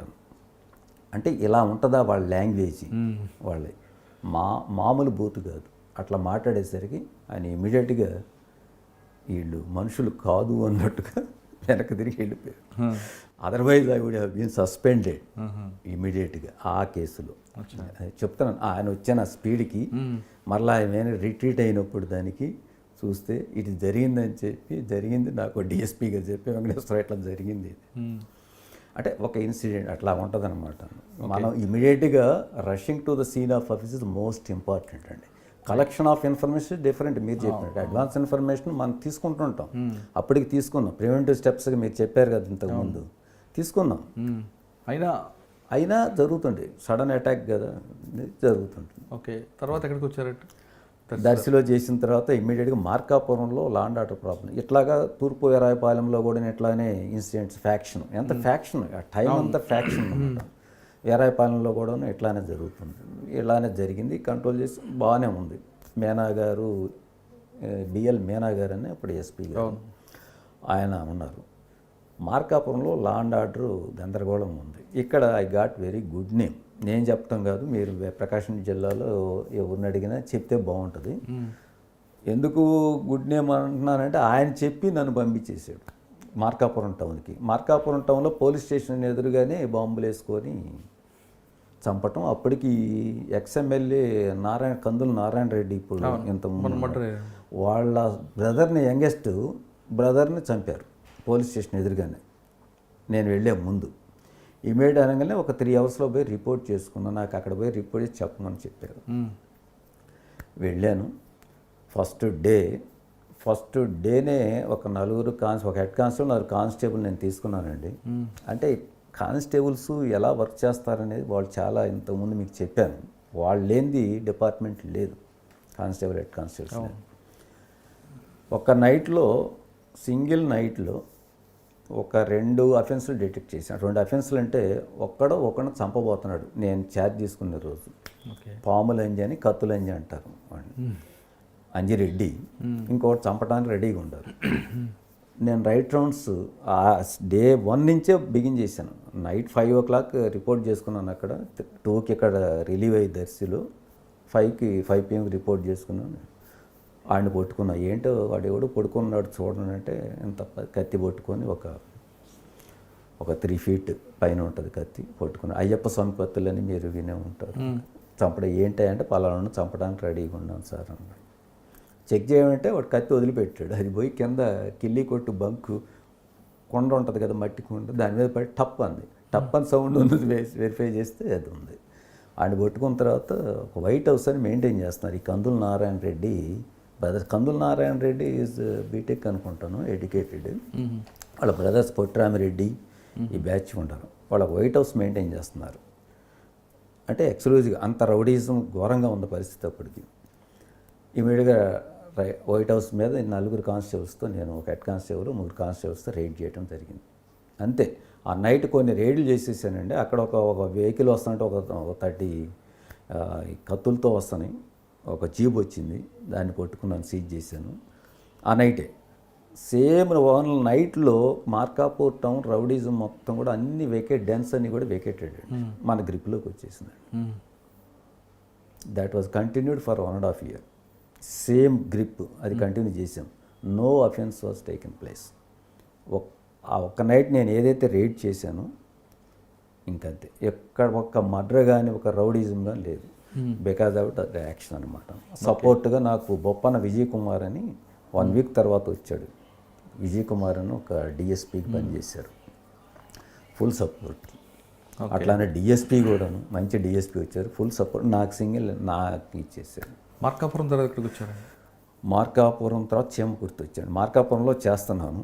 జస్ట్ గవర్నమెంట్ మారింది అనుకుంటాను, టీడీపీ వచ్చింది 2094, ఓకే 94-95. తర్వాత ఇమీడియట్గా నాకు మంచి సబ్ ఇన్స్పెక్టర్ ఎవరు, నేను చీమకుర్తి వేయాలని చెప్పి బిఎల్ మీనా గారికి అప్పుడు డిఐజీ అనేసరికి మంచి ఎస్ఐ అంటే మార్కాపూర్ టౌన్ ఎస్ఐ. ఇంకోటి చెప్పాలి, ఎందుకంటే మార్కాపూర్ టౌన్లో మంచి నా పరిధిలో లేని గ్యాంగ్ని కూడా పట్టుకున్నాం. దర్శిలో కూడా క్రిమినల్ గ్యాంగ్స్ పట్టుకుంటూనే ఉన్నాం. ఇన్సిడెంట్ మేము ఒక నక్సలైట్ ఆపరేషన్ కంటే కూంబింగ్ ఆపరేషన్కి అట్లా వెళ్ళాం. కూంబింగ్ ఆపరేషన్కి వెళ్ళాం. ఎక్స్ట్రీమిస్ట్ ఏరియా ప్రత్యేకంగా ఆ వింగ్లో చేయలేదు, కానీ ఇట్లాగా ప్రివెంటివ్గా మనం పోయాం అనమాట. ఒక అతను మిస్ అయ్యి మేము వచ్చేసరికి ఖమ్మంలో బస్ డెకాటీ జరిగింది. ఖమ్మం దగ్గర. సరే నా చూసిన టౌన్ అంత నైట్ అంతా తిరిగాం. అదే మా సీఏ అన్నాడు, వెంకటేశ్వరరావు నువ్వు పోయి పడుకో, ఒకసారి రైల్వే స్టేషన్ చెక్ చేసి పోయి పడుకో అన్నాడు. నేను అటు పోకుండా వేరే సైడ్కి వెళ్ళాను. దోర్నాల్ సైడ్కి వెళ్ళి వెహికల్ చెకింగ్ మొదలు పెట్టుకున్నాను. ఒక్కొక్కటి చెక్ చేసుకున్నట్టు అనుమానంగా పలానా చోట ఎవరైనా ఎక్కారా ఇది అని చేసుకున్నట్టు అనుమానంగా దొరికినప్పుడు 4 దొరికి పట్టుకున్నామంట రెడ్ హ్యాండెడ్గా. ఆఫ్టర్ 4 అవర్స్ అని పట్టుకున్నాం. విక్టిమ్స్ మొత్తం కూడా మార్కాపురం స్టేషన్ దగ్గర మొఖాలు కడుక్కుంటూ ఉండారు. బంగారం పోయి 100 సావరెన్స్ పైన పోయింది. నేను ఒక 2 కానిస్టేబుల్సే చెక్ చేస్తా 4 పట్టుకున్నామండి. ఒకటి కిటికీలో దూరిపోయాడు, పరిగెత్తాడు. మొత్తం గోల్డ్ మొత్తం దొరికింది. అది డిటెక్షన్ చేస్తే హ్యాపీ అయిపోయాడు ఎస్పీ గారు. ఇమ్మీడియట్గా జరగటం ఏంటి, 4 గంటలు దొరికారు. అసలు ఎవరు అంటే వెంకటేశ్వరరావు. 4 గంటలు కొట్టు ఇమ్మీడియట్గా ఆయన వచ్చేసాడు. గోల్డ్ అంతా చూసుకున్నారు అని చేసేసారు. అంత అప్పటికే గుడ్ లుక్స్లో ఉన్నాం ఎస్పీ గారికి. నేనంటే ప్రతి ఎస్పీ గారి దగ్గర బిఎల్ మీద. తర్వాత చీమకుర్తి వేశారు. చీమకుర్తి ఏంటంటే ఒక గ్రానైట్ కంపెనీ, మీకు తెలియదు అది. అప్పటికి చాలా ఆనెస్ట్గా చేయాలి వెంకటేశ్వరరావు, అందువల్ల నేను పోస్ట్ చేశాను, మీరు ఆనెస్ట్గా చేస్తున్నారు కాబట్టి బిఎల్ మీద. అదేం సార్ కంటిన్యూ, నేను అక్కడే ఉండేవాడు కదా, ఎక్కడికి ఎందుకు నన్ను ఇలాంటి ప్లేస్కి వచ్చి ఆనెస్ట్గా ఎందుకు, అక్కడ ఆనెస్ట్గా మెయింటైన్ చేస్తున్నాను కదా అని అనుకున్నాను. సరే చేసేసారు. తర్వాత నేను చీమకుర్తిలో చేస్తున్నప్పుడు ఒంగోలు టౌన్లో అప్పుడు ఎంపీ మాగంటి సుబ్బరామిరెడ్డి గారు, ఆయన ఎక్స్మిస్ చంపడం జరిగింది. అది ఆ టైంలో ఉండే ఎస్ఐని మార్చాలని అనుకున్నారు. నేను ఆ పరిస్థితుల్లో నేను ఒంగోలు టౌన్ పోస్ట్ చేశారు. నన్ను అక్కడ తక్కువ కాలం చేశాను, చీమకుర్తి తక్కువ కాలం చేశాను. ఒంగోలులో రౌడీ షీట్లు చాలామంది కనిపిస్తుంటారు. కనిపించారు. నాకు 10 months చేశాను. అక్కడ కూడా తక్కువ కాలం చేశాను. ఎందుకు తక్కువ కాలం చేశానంటే అక్కడ ఒక లాకప్ డెత్ జరిగింది నాకు, bad incident. Lockup death, custody death అండి? Custodial death. లాకప్లోనే కస్టోడియల్ డెత్. అయితే అంటే that person produced before the court అనమాట. తీసుకొచ్చిన తర్వాత మరి జైలుకు తరలించే టైంలో మధ్యలో మెయిన్ టైంలో మా స్టేషన్లో మాదే కేసు పెట్టుకున్నాము. అతను చనిపోవడం జరిగింది. యాజిటేషన్ బాగా ఎక్కువ జరిగింది. డిఐజీ గారు, ఖాన్ గారు, అంజనీ కుమార్ గారు ఎస్పీ, వీళ్ళందరూ, సూర్యప్రకాష్ రావు గారు అప్పుడు అడిషనల్ ఎస్పీ ఆ టైం అనమాట, నాగేంద్ర కుమార్ గారు డిఎస్పీ, భద్రాచలం అని మీకు ఐడియా ఉందేమో లేదు, ఒక సిఐ అనమాట. నేను 1 town ఎస్ఐ. అయితే నేనున్నప్పుడు కొట్టుకోలేదు అతన్ని. నేను వేరే స్టేషన్ లిమిట్స్ అదంతా నాది కాకుండా వేరే స్టేషన్లో ఒక గ్యాంగ్ని పట్టుకోవడం జరిగింది. ఏది ఒక మర్డర్ కేసులో, మిస్టీరియస్ మర్డర్ అనమాట. తాలూకా పోలీస్ స్టేషన్లో ఆ గ్యాంగ్ని పట్టుకున్నాను తీసుకొని వెళ్ళి. వాళ్ళ గ్యాంగ్ ఇంట్రాగేషన్లో నేను అక్కడ వేరే చోట ఉంటే ఇది జరుగుతూ ఉందన్నమాట. ఇది జరిగింది. తర్వాత సస్పెండ్ చేయటానికి అప్పుడు మాధవరెడ్డి గారు అనుకుంటారు, హోమ్ మినిస్టర్ గారు సస్పెండ్ చేయాలి. ఎందుకంటే లాకప్ డెత్ ఒక ఎస్సీ పర్సన్ చనిపోయాడు. అతను ఎస్సీ. ఎందుకు చనిపోయాడంటే దానికి కారణాలు రకరకాలు. ఎందుకంటే సూసైడ్ చేసుకున్నాడు లేదా మన వాళ్ళు వచ్చిన ట్రీట్మెంట్కి చనిపోయాడు. ట్రీట్మెంట్ అసలు లేదు. ట్రీట్మెంట్ ఎందుకంటే అఫెన్స్ చిన్న థెఫ్ట్, మోటారు థెఫ్ట్. ఎందుకు సూసైడ్ చేసుకున్నాడు? అతను గుడ్ పర్సనే, మంచోడే. పావర్టీ, డబ్బులు లేక అందరికీ హెల్ప్ చేస్తాడంట. పోలీసులు కూడా అందరూ కూడా హెల్ప్ చేసేవాడేనంట. ఏదైనా అటెండ్ అవుతాడంట రిపేర్స్. అతని నాకు చెప్పంగానే ఇమీడియట్గా అరెస్ట్ చేసి పంపించండి అని చెప్పాను. నేను అరెస్ట్ చేసి ప్రొడ్యూస్ చేసి చెప్పారు. మా ఏఎస్ఐ ప్రొడ్యూస్ చేసేసాడు. నేను అవుట్ ఆఫ్ ది స్టేషన్. చేసిన తర్వాత అక్కడ పోగానే బెయిల్కి అతను మోటారు అప్పుడు 2,000 రూపాయలు వాటర్ మోటార్ థెఫ్ట్, దాన్ని అమ్ముకుంటే 2,000 రూపాయల కన్నా రాదు. బెయిల్కి పోతే అడ్వకేటు 3,000 రూపాయలు అడిగాడు. ఎక్కడ నుంచి తీసుకురావాలి ఆయన కోసం? అంటే పరిస్థితులు ఎందుకు సూసైడ్ చేసుకుంటారు పోలీసు లాకప్లో అనేది. భార్య తల్లి తిట్టడం జరిగింది. ఎందుకు ఈ పని మనకి ఎప్పుడన్నా ఉందా, దీని వదులు చస్తే పోలేదా మనకి ఎందుకు ఇది అని అతని మైండ్కి బాధేసింది. అతనికి వచ్చిన తర్వాత జస్ట్ టీ తాగాడు. ఇక వర్షం బాగుపడుతుంది, నెల్లూరు డిస్ట్రిక్ట్ జైలుకి రిమాండ్ ఇచ్చారు. తీసుకెళ్ళటానికి కుదరదు. ఇదంతా నా అబ్సెన్స్, నేను లేను పోలీస్ స్టేషన్, నేను అవుట్ ఆఫ్ ది స్టేషన్ ఉండను. ఇమీడియట్గా సరే లాకప్లో పెట్టుకొని తెల్లారి ఉదయం తీసుకొని వెళ్తారు. అతను అదే ఆలోచిస్తున్నాడు. 5 o'clockకి 5-6కి వాళ్ళ మదరు వాళ్ళ భార్య భోజనం క్యారేజ్ తీసుకొని ఇచ్చిపోదామని చెప్పి వచ్చింది పోలీస్ స్టేషన్కి. తలుపు తెచ్చి చూసేసరికి హ్యాంగ్ చేసుకున్నాడు, చనిపోయాడు. ఏంటి ఎంక్వైరీ చేసుకుంటే ఇది పరిస్థితి. మేము అక్కడ ప్రొడ్యూస్ చేయడం జరిగింది లీగల్గా, పక్కాగా ఉంది, పక్కా రికార్డ్. పెద్ద ఏమి టార్చరు అలాంటివి ఏమి లేదు. కస్టడీ డెత్ మీరు పబ్లిక్ అతను ఎస్సీ పర్సన్ అయ్యాడు. అందరూ యాజిటేషన్ తీసుకొని వచ్చారు. నేను యాజిటేషన్లో నేను దగ్గర పోతే నన్ను ఏమన్నారు, పక్క బాంగల్ని గందరగోళం. ఇంకా ఎస్ఐ టార్గెట్ చేస్తారు కదా, ఏదైనా జన్ తప్పదు. ఆ ఇష్యూలో సస్పెండ్ అయ్యారు? కాలేదు చెయ్యాలి. కానీ ఆ టైం కూడా ఎట్లా ఉందంటే ఇమీడియట్గా మర్డర్ కేసు నా మీద కట్టాలి. ఎందుకంటే కస్టడీ డెత్ జరిగితే అప్పుడు మర్డర్ 302 వేయమని ఇన్స్ట్రక్షన్స్ ఉన్నాయి. 302 లేదు, ఏమీ లేదనమాట. కస్టడీ డెత్ కింద కేసు రిజిస్టర్ చేశారు, అంతే చేశారు. సూర్యప్రకాష్ రావు గారు ఇమీడియట్గా హోమ్ మినిస్టర్ గారితో మాట్లాడి, మనం కనుకను అలాంటి ఎస్ఐని కానీ మనం సస్పెండ్ చేస్తే మనం ఏం మెసేజ్ ఇస్తాం, మనం ఎవరు జాబ్ చేయరు అంటే ఇమీడియట్గా అలాంటివి లేకుండా ఆయన చేయటం జరిగింది. అట్లానే కేకే ఖాన్ గారు కానీ మన అంజనీ కుమార్ గారు అందరూ రెస్క్యూ. మహిళా సంఘాలు నాకు సపోర్టు. ఒంగోలు తర్వాత ఎక్కడికి వచ్చారండి? ఒంగోలు తర్వాత నేను అప్పుడు సస్పెండ్ చేయకుండా ట్రాన్స్ఫర్ చేద్దాంలే అనుకున్నాను. నాకు మంచి ఎస్ఐ కదా గొట్టిపాటి హనుమంతరావు గారు, నాకు కావాలండి ఆ ఎస్ఐ గోడ చేసేసుకున్నాడు. ఇక్కడ మార్టూర్ చేశాను. మార్టూర్ కూడా అలాంటిదే కదా. కూడా మర్డర్లు ఫ్యాక్షన్, అన్ని ఫ్యాక్షన్. నేను చేసింది ఎంటైర్ ప్రకాశం డిస్టిక్లో మర్డర్స్, ఫ్యాక్షన్లు, రౌడీస్. మార్టూర్లో 3 years పైన చేశాను. నర్సయ్య గారు ఎమ్మెల్యే వాళ్ళ సన్న ఉన్నాడు. తర్వాత ఆయన చనిపోయారు. అప్పుడు నేను మార్టూర్లో చేసినప్పుడు తర్వాత ప్రమోషన్ మీద ఆత్మకూరు వెళ్ళాను. సార్ మార్టూరు ఆ ఏరియాలో పనిచేస్తున్నప్పుడు గొట్టుపాటి హనుమంతరావు గారు మర్డర్ రోడ్ అయినట్టుంది కదా? హనుమంతరావు గారు కాదు, హనుమంతరావు గారు సన్ను మన చిలుకలూరుపేట రోడ్లో. ఎస్, అది నేను అద్దంకి ఎస్ఐని. అప్పుడు అయింది అద్దంకి ఎస్ఐని. అప్పుడు వాళ్ళు చిలకూరుపేట నుంచి వాళ్ళు ఎద్దనపూడి వెళ్తూ ఉంటారు. గణపతి ఎద్దనపూడి వింజనంపాడు దగ్గరలో ఒక వాగు దగ్గరలో ఆపోజిట్ వర్క్ చేయడం జరిగింది. 9 గొట్టిపాటి హనుమంతరావు గారు సన్ను, గొట్టిపాటి కిషోర్ కిషోర్ అండ్ 3 others అనమాట ఆ ఎద్దనపూడి. మీరు అప్పుడు అక్కడ లేరు? నేను అద్దంకి. ఓకే. ప్రమోషన్ వచ్చి ఎక్కడికి వచ్చారండి? ప్రమోషన్ నుంచి ఆత్మకూరు వెళ్ళాను నేను. కర్నూలు ఆత్మకూరు కాదు, నెల్లూరు ఆత్మకూరు. ఆత్మకూరు ఇన్స్పెక్టర్గా చేశాను. అది అక్కడ 4-5 months చేశాను. తర్వాత మళ్ళీ అద్దంకి ఏరియాలో మర్డర్స్ జరుగుతూ ఉండే. ఈ సంతమాగులూరు బ్యాచ్ కోర్టుకి అటెండ్ అవుతూ ఉంటుంటే కొట్టిపాటి వర్గం వాళ్ళు వీళ్ళు మర్డర్ చేయడం జరిగింది. ఈ బలరాం వర్గం వాళ్ళు అటాక్ చేయడం జరిగింది. దానికోసం నన్ను స్పెషల్ డ్యూటీ వేశారు ఆత్మకూరు నుంచి. వాళ్ళని 3 daysలో నేను కర్ణాటక వెళ్ళి ఉంటే పట్టుకొని వచ్చాను. నాకు ఇన్ఫర్మేషన్ ఉంటుంది, నేను చేసినోండి కాబట్టి నన్ను అడిగారు. అప్పుడు మజారుద్దీన్ గారు, ఆయన మీద చాలా ప్రెషర్ ఉండేది అప్పుడు. ఎందుకంటే ఆయన ఏదో బయాస్డ్గా ఉండారు అన్నట్టుగా అంటే ఏముంటుంది, పోలీస్ ఆఫీసర్కి ఏముండదు. ఆయన చక్కగా మైండ్ రిలీఫ్ ఆయనకి. అక్కడ నేను కర్ణాటకలో అనమాట, శక్తినగర్ ఆ ప్రాంత కోస్టాల్లో ఉంటాయి కదండి, అక్కడ క్యాంప్స్ ఉంటాయి కదా, ఆ క్యాంప్స్ ఉంటే పట్టుకొని రావడం జరిగింది.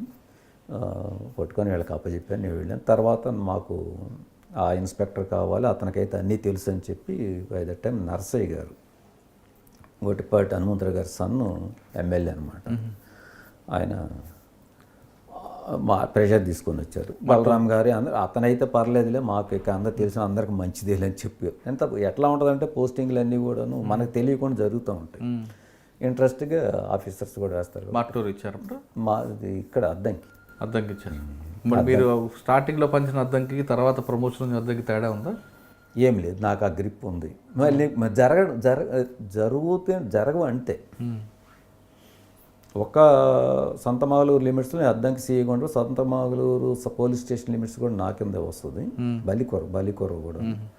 అప్పుడు ఒక పర్సన్, ఒక ఎస్సీ పర్సన్ అది పర్సనల్గా చంపారు. అది అనంతపూర్ వాళ్ళు గ్యాంగ్ని హైడ్ చేసి, that was also detected by me my own efforts. అది చేశాను అనంతపూర్. ఓకే, అద్దంకి తర్వాత అద్దంకి తర్వాత నేను అద్దంకి చేస్తున్నప్పుడు స్పెషల్ బ్రాంచ్ నాకు పృథ్వీనారాయణ గారు స్పెషల్ బ్రాంచ్ చేస్తున్నారు. ఆయనకి ట్రాన్స్ఫర్ అయ్యి వెళ్తా ఉంటే మన ఇప్పుడు ప్రజెంట్ మనకి హోమ్ సెక్రటరీ గారు ఉన్నారు, ఆయన ఏమైనా కావాలంటే నన్ను ఎస్బీకి స్పెషల్ బ్రాంచ్కి వేసుకున్నారు. సరే, ఆయన నేను అద్దంకి సీఏగా చేస్తున్నాను. అద్దంకి సీఏగా చేస్తున్నప్పుడు ఆయన స్పెషల్ బ్రాంచ్కి రమ్మన్నారు. అక్కడ చేశాను ఆయన దగ్గర. తర్వాత చారు సిన్హా గారు అని హైదరాబాద్ చేశారు. అప్పుడు ఆమె దగ్గర ఎస్బీ చేస్తా. తర్వాత సింగరాయకొండ సీఏకి వెళ్ళాను. ఆమె మేడం ఉన్నప్పుడు సింగరాయకొండ సీఏగా చేస్తున్నప్పుడు మరలా ఇక గవర్నమెంట్ మారితే పోస్టింగ్లు అన్నీ మారిపోతుంటాయి కదా, ఇక అప్పుడు ట్రాన్స్ఫర్ అయ్యి మళ్ళీ తర్వాత గూడూరు వెళ్ళాను. సింగరాయకొండలో ఎక్కువ హైవే మీద దోపిడీలు, హైవే మీద మీకు హైవే ఒకటి పాస్ అవుతుంటుంది, ప్లస్ అక్కడ లక్ష్మీ నరసింహ టెంపుల్, అక్కడ కూడా స్నాచింగ్లు, ఒక పెద్ద ఒక క్రైమ్ కనిపిస్తుంది. ఇంకా ముందుకు వెళ్తే బీచ్. సింగరాయకొండలో నేను ఇన్స్పెక్టర్ చేస్తున్నప్పుడు టంగుటూరు లిమిట్స్ కూడా నాకు వద్ద ఉండేది. బెల్లం కోటయ్య గారు అని ఒక ఆయన ఉండేవాడు, tobacco traders, growers and traders president all India. వాళ్ళ ఇంట్లో మేజర్ అఫెన్స్ జరిగింది. వాళ్ళ వాచ్మెన్ చంపేసేసేసి వాళ్ళ ఇంట్లోకి వచ్చి ఆ మేడంను కూడా తలబగలు కొట్టేసేసి దోపిడీ చేసేసారు. గోల్డ్ మొత్తం, క్యాష్, చాలా డైమండ్స్ మొత్తం కూడా వాల్యుబుల్ ప్రాపర్టీ వెళ్ళారు. ఆ కేసుని ఏమో జరిగింది. Later it was detected. వాళ్ళ సస్పెషన్ మీద వాళ్ళని తీసుకొచ్చి వాళ్ళని ఇంట్రాగేట్ చేసి పంపిస్తాం, ఇవన్నీ జరుగుతూ ఉంటాయి రొటేషన్. మేము ఫిల్టర్ చేసుకుంటూ వెళ్ళాము. But that offence related to అంటే చాలా నంబర్ ఆఫ్ అఫెన్స్ జరిగినాయి అనమాట. మీకు గుమ్మడి పూడి, మీకు ఒక సినిమా వచ్చింది చూడండి, కార్తీ సినిమా, ఒక అతను హీరో ఉంటాడు, తమిళ్లో చేశాడు, కాకి సినిమా అనుకుంటాను. అవును, అండ్ బీహార్ వెళ్ళి వాళ్ళు పట్టుకో, బీహార్ గ్యాంగ్. అవును, ఆ గ్యాంగ్ వచ్చి లారీలో వచ్చేసి ఇక్కడ అఫెన్స్ చేసేసుకొని నైట్ చేసేసుకొని ఎవరినో ఒక అంటే ఫైర్ ఆర్మ్స్ యూజ్ చేస్తారు వాళ్ళు, చేసుకొని వెళ్ళిపోతుంటారు. ఇంక్లూడింగ్ మీకు చాలా అఫెన్స్ చేశారు హైవేలో, చిత్తూరు కానీ మొత్తం కూడా. ఫింగర్ ప్రింట్స్ కూడా అక్కడ అన్నీ టాలీ అయినాయి. తర్వాత ఆ గ్యాంగ్ డిటెక్ట్ అయింది. నా తర్వాత డిటెక్ట్ అయింది. అది ఒక సెన్సేషనల్ అఫెన్స్ జరిగింది. అది అంటే వాళ్ళంతా సస్పెషన్ ఇక్కడ రౌడీ షీటర్ వీళ్ళ మీద అగెన్స్ట్ వాళ్ళ మీద చెప్పుకుంటూ వచ్చారు. అందువల్ల ఆ లూప్లోకి వెళ్ళిపోతుంటాం. అది సింగరాయకొండ పెద్ద ఇదేం క్రైమ్ ఏం కాదండి. కాకపోతే ఏంటంటే ఈ ట్రాన్స్పోర్టేషన్ జరుగుతూ ఉంటుంది అనమాట. ఏది యానిమల్స్ ఉంటాయి కదా, క్యాటిల్ ఇల్లీగల్ పోతూ ఉంటాయి, ఎక్కువ పెట్టేసి అవన్నీ ఆపటం జరుగుతూ ఉండేది. వాళ్ళు గందరగోళం చేయటం జరుగుతుంది హైవే మీద మొత్తం కూడా. నేను ఎగనెస్ట్ అనమాట దానికి, ఆ ట్రాన్స్పోర్టేషన్కి. సింగరాయకొండ నుండి నెక్స్ట్ అండి గూడూరులో దాదాపు 1.5 year పైన చేశానండి. 2006 తర్వాత సిఐడికి ట్రాన్స్ఫర్ అయింది. తిరుపతిలో చేశాను సిఐడిగా. అప్పుడు చేస్తున్నప్పుడు మనకి డాలర్స్ మిస్సింగ్ అని, డాలర్ శేషాద్రి వాళ్ళ మీద ఎలిగేషన్స్ ఇవన్నీ వచ్చినాయి. ఆ కేసు ఒక డిటెక్ట్ చేశాము. అది డిటెక్ట్ చేసాము. 12 hours కన్విక్టెడ్. ఏంటి వాడు ఎంఓ ఏంటండి? ఏం లేదు, డాలర్స్ తీసుకుంటున్నాడు. మామూలుగా ఏమవుతుందంటే డాలర్స్ ట్రెజరీ నుంచి వస్తుంది వాళ్ళకి. అక్కడ పైన బొక్కసం అని ఉంటుంది, అక్కడ receive dollar Seshadri is supervisor అనమాట. దాన్ని అతను రిసీవ్ చేసుకుంటే అకౌంట్ చేస్తుంటాడు, వీళ్ళకి అలాట్ చేస్తుంటాడు. అమ్మి డైరెక్ట్ సేల్స్ వాళ్ళు రెమిట్ చేస్తూ ఉంటారు, డైలీ రెమిట్. ఇతను ఏం చేస్తానంటే, వాళ్ళు ఏం చేస్తారంటే పిలిగ్రిమ్స్ వస్తారు కదా, మీకు 4 కలిపి ఒక రిసీట్ ఇస్తూ ఉంటాడు. చెకింగ్ ప్రాపర్గా లేదు. వాడు ఒకటి ఏం చేస్తాడంటే ఒకటి మిస్ చేసుకుంటూ వస్తాడు. తర్వాత మనం రికార్డ్స్ అన్నీ వెరిఫై చేసుకుంటే ఎన్ని రోజుల నుంచి జరుగుతుంది అనేది కూడా నా రిసీట్స్ అయ్యి మొత్తం చూసుకొని డిటెక్ట్ చేయడం జరిగింది. అంటే సిఐడిలో అదొక కేసు ఉంది, ఇంకా ఆర్జితం టికెట్ల కేసు అవి చేసాము. కొన్ని అఫెన్స్ ఏదైతే ఇంట్రెస్ట్ చేశారో అవన్నీ ఎంక్వైరీలు అవన్నీ ఉంటాయి, అక్కడ చేసాము. సిఐడి తర్వాత ఎక్కడికి వచ్చారు? సిఐడి చేస్తున్న తర్వాత పామూరు వచ్చాము. ప్రకాశం డిస్టిక్, మళ్ళీ పామూరు సిఏగా వచ్చాము. అక్కడ షార్టేజ్ ఉంటే ఎలక్షన్ టైం వచ్చింది. 2009 ఎలక్షన్స్. ఓకే. 2009 ఎలక్షన్స్లో పామూరు వచ్చాము. పామూరులో ఎలక్షన్ టైంలో ఉన్నాను. ఎలక్షన్ టైం తర్వాత ఒక 3-4 మంత్స్ తర్వాత మళ్ళీ పొదిలి వేశారు. పొదిలో చేస్తున్నప్పుడు డిఎస్పీకి ప్రమోషన్ వచ్చింది. ఓకే. 2010లో ప్రమోషన్ డిఎస్పీ. సార్ మీరు అక్కడ చేసి చెప్పండి. పొదిలి సిఐగా చేసిన తర్వాత ప్రమోషన్ వచ్చిన తర్వాత మరలా సిఐడి వేశారు. తిరుపతి మరలా ఒక డిఎస్పీగా 2 ఇయర్స్ చేశాను తిరుపతిలో, మరలా సిఐడిలో చేస్తున్నప్పుడు గుంటూరు తర్వాత టౌన్ డిఎస్పీగా దినేష్ రెడ్డి గారు ఉన్నప్పుడు అక్కడ పోస్టింగ్ ఇచ్చారు.